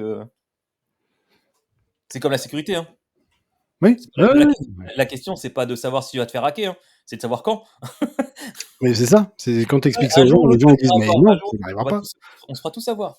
Ou on s'est déjà tous fait avoir, mais on va y passer. Tous, tout le monde va y passer. Ah Il oui, faut juste oui, savoir oui. Bah, de je quoi l'ai eu il y a pas très longtemps, hein, d'ailleurs. Hein. J'en ai déjà mettre tout parlé. l'argent que tu veux, tous les services que tu veux. À un moment donné, il y a toujours un risque. C'est ça va merder. Et Ah, c'est pardon. bah, ce rapport coût-risque, hein, qu'il faut jauger. Alors pour les petits clients, c'est compliqué. En général, le coût prend le dessus. Et à partir d'une certaine taille, bah, c'est le risque qui reprend le dessus. Et du coup, les coûts sont moins importants, quoi. Oui, quand t'as le budget qui va bien, c'est sûr que. Bah, quand tu arrives à une certaine taille, tu n'as plus le choix. Oui, aussi. Et j'ai connu une personne qui bossait dans une petite boîte où ils n'avaient pas de service IT, c'était plus une presta comme toi, hein. Ils avaient un presta à côté, ils appelaient, hop, ils venaient, machin. Et ils ont tenu comme ça jusqu'à à peu près 50 personnes. Ce Et qui est quand déjà ils ont pas mal. dépassé les 50 personnes, ils ont embauché un informaticien, quoi. Et ils ont embauché quelqu'un en interne. Parce qu'il y avait assez de boulot pour avoir une personne et qu'il fallait quelqu'un, quoi. Oui, ouais, non, c'est sûr. Il arrive un cap où tu as une taille critique où bah, tu n'as plus le choix, il faut investir, quoi. On est d'accord. Donc voilà. Donc cette boîte, c'était 50, ouais. Je sais pas ce que ça a à voir avec le cap du CE, non, c'est 60. Ils ont estimé qu'ils arrivaient à une taille assez importante à partir du moment où ils sont arrivés à 50 et ils ont investi dans l'embauche d'une personne. Après, c'est. Oui. Mais après, je pense qu'à 50, tu fais encore le taf avec un prestat, mais c'est toujours pareil. Ça dépend de ton parc, de comment Oui, tu oui. gères.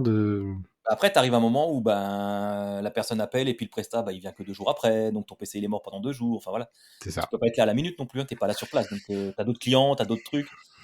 Donc à un moment donné, il arrive un moment où tu dis: «Bah non, il faut que j'investisse quand même». Mmh.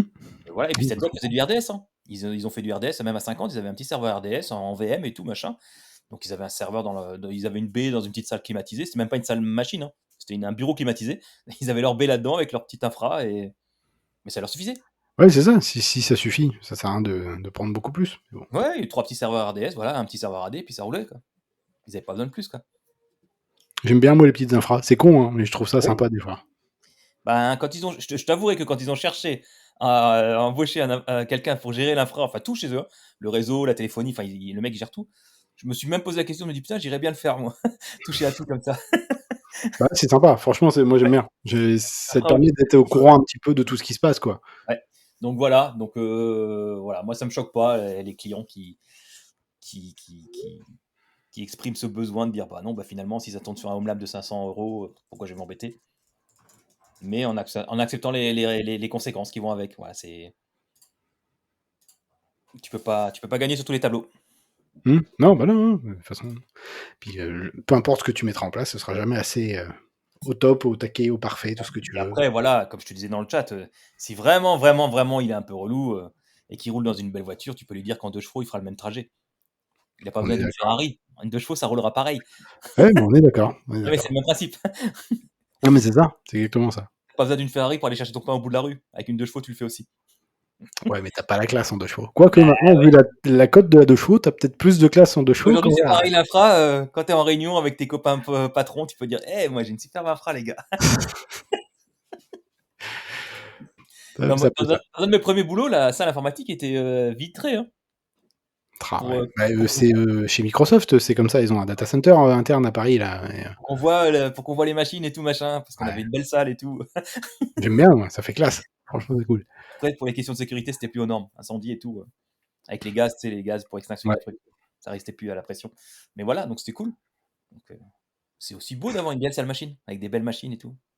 Ouais, moi j'aime bien. Enfin, je sais pas, je trouve ça joli, mais bon. Bah oui, moi je visiterais bien un gros data center, genre Google ou machin, des trucs avec 10 000 machines et tout. Bah, il y en avait un qui faisait des visites, je sais plus lequel. Tu pouvais visiter pendant un temps, je sais plus. Faudrait que je Ah, retrouve. Je vais retrouver ça. Je vais je regarder. crois, je crois que Free le fait de temps en temps. Il doit le faire aussi, mais oh putain, je sais plus. Mais Ça va me voilà. revenir. Je retrouverai. Enfin bon, je suis Oui, c'est désolé, pas. par contre, je vais devoir me sauver moi. Ouais, pas de souci. Voilà mon avis. Je sais Mais non, qu'Étienne, c'est le même. pour lui, On part. il faut mettre le business. Pour lui, il faut mettre le pognon pour avoir quelque chose de bien. C'est Ce n'est ça. pas son même discours. Mais je pense qu'il est, voilà, pour les petites PME jusqu'à 10 personnes, moi, ça me choque pas. Si on Je accepte, dis ça parce que je le vois souvent, c'est pour ça, et oui, ouais, je si peux on que accepte, comprendre. si on accepte les risques inhérents à ce type d'infra, bah oui, go. Hein. Puis de toute façon, Ah, c'est le client qui a le dernier mot. Hein. oui, bah, de toute façon, C'est là oui. pour conseiller. Après, les conseilleurs sont pas les payeurs. Hein. Exactement, c'est ça. Donc après, c'est à lui de faire son choix. Hein. Toi, tu lui proposes les 2 solutions. Ouais, bah, l'idée, c'est ça, c'est que tu soumets les deux, tu dis les deux marcheront, mais le jour où il y a une panne, ça se passera pas pareil, c'est tout. Oui, Voilà. voilà. Le retour en prod sera pas pareil. Quoi. Après, ça dépend de la dépendance aux outils, quoi. C'est toujours pareil. Oui, toujours pareil. Bon, voilà. Bon, bah, sur ce, écoute, Laurent, merci Bon, beaucoup. je t'en prie. Et puis, bah, Oui. bonne soirée à toi. Bonne soirée. Bonne soirée à ceux qui nous écouteront, du coup, et puis, Bah oui, parce que nous, peu importe quand, bonne soirée, bonjour, bon on courage écoute pour la journée, on peu écoute importe. les podcasts, nous, le matin, soir. Voilà, exactement, c'est ça. Allez, Allez, à bientôt, salut. ciao. Merci d'avoir écouté Texpresso. Votre soutien compte énormément pour nous. Restez branchés pour plus de tech et de fun. À la prochaine et encore merci à tous. Ciao. Des histoires à partager, la tech dans le UC, un voyage à dévoiler. Entre code et clavier, découvrons ensemble les secrets dans cet espace chill où la curiosité naît.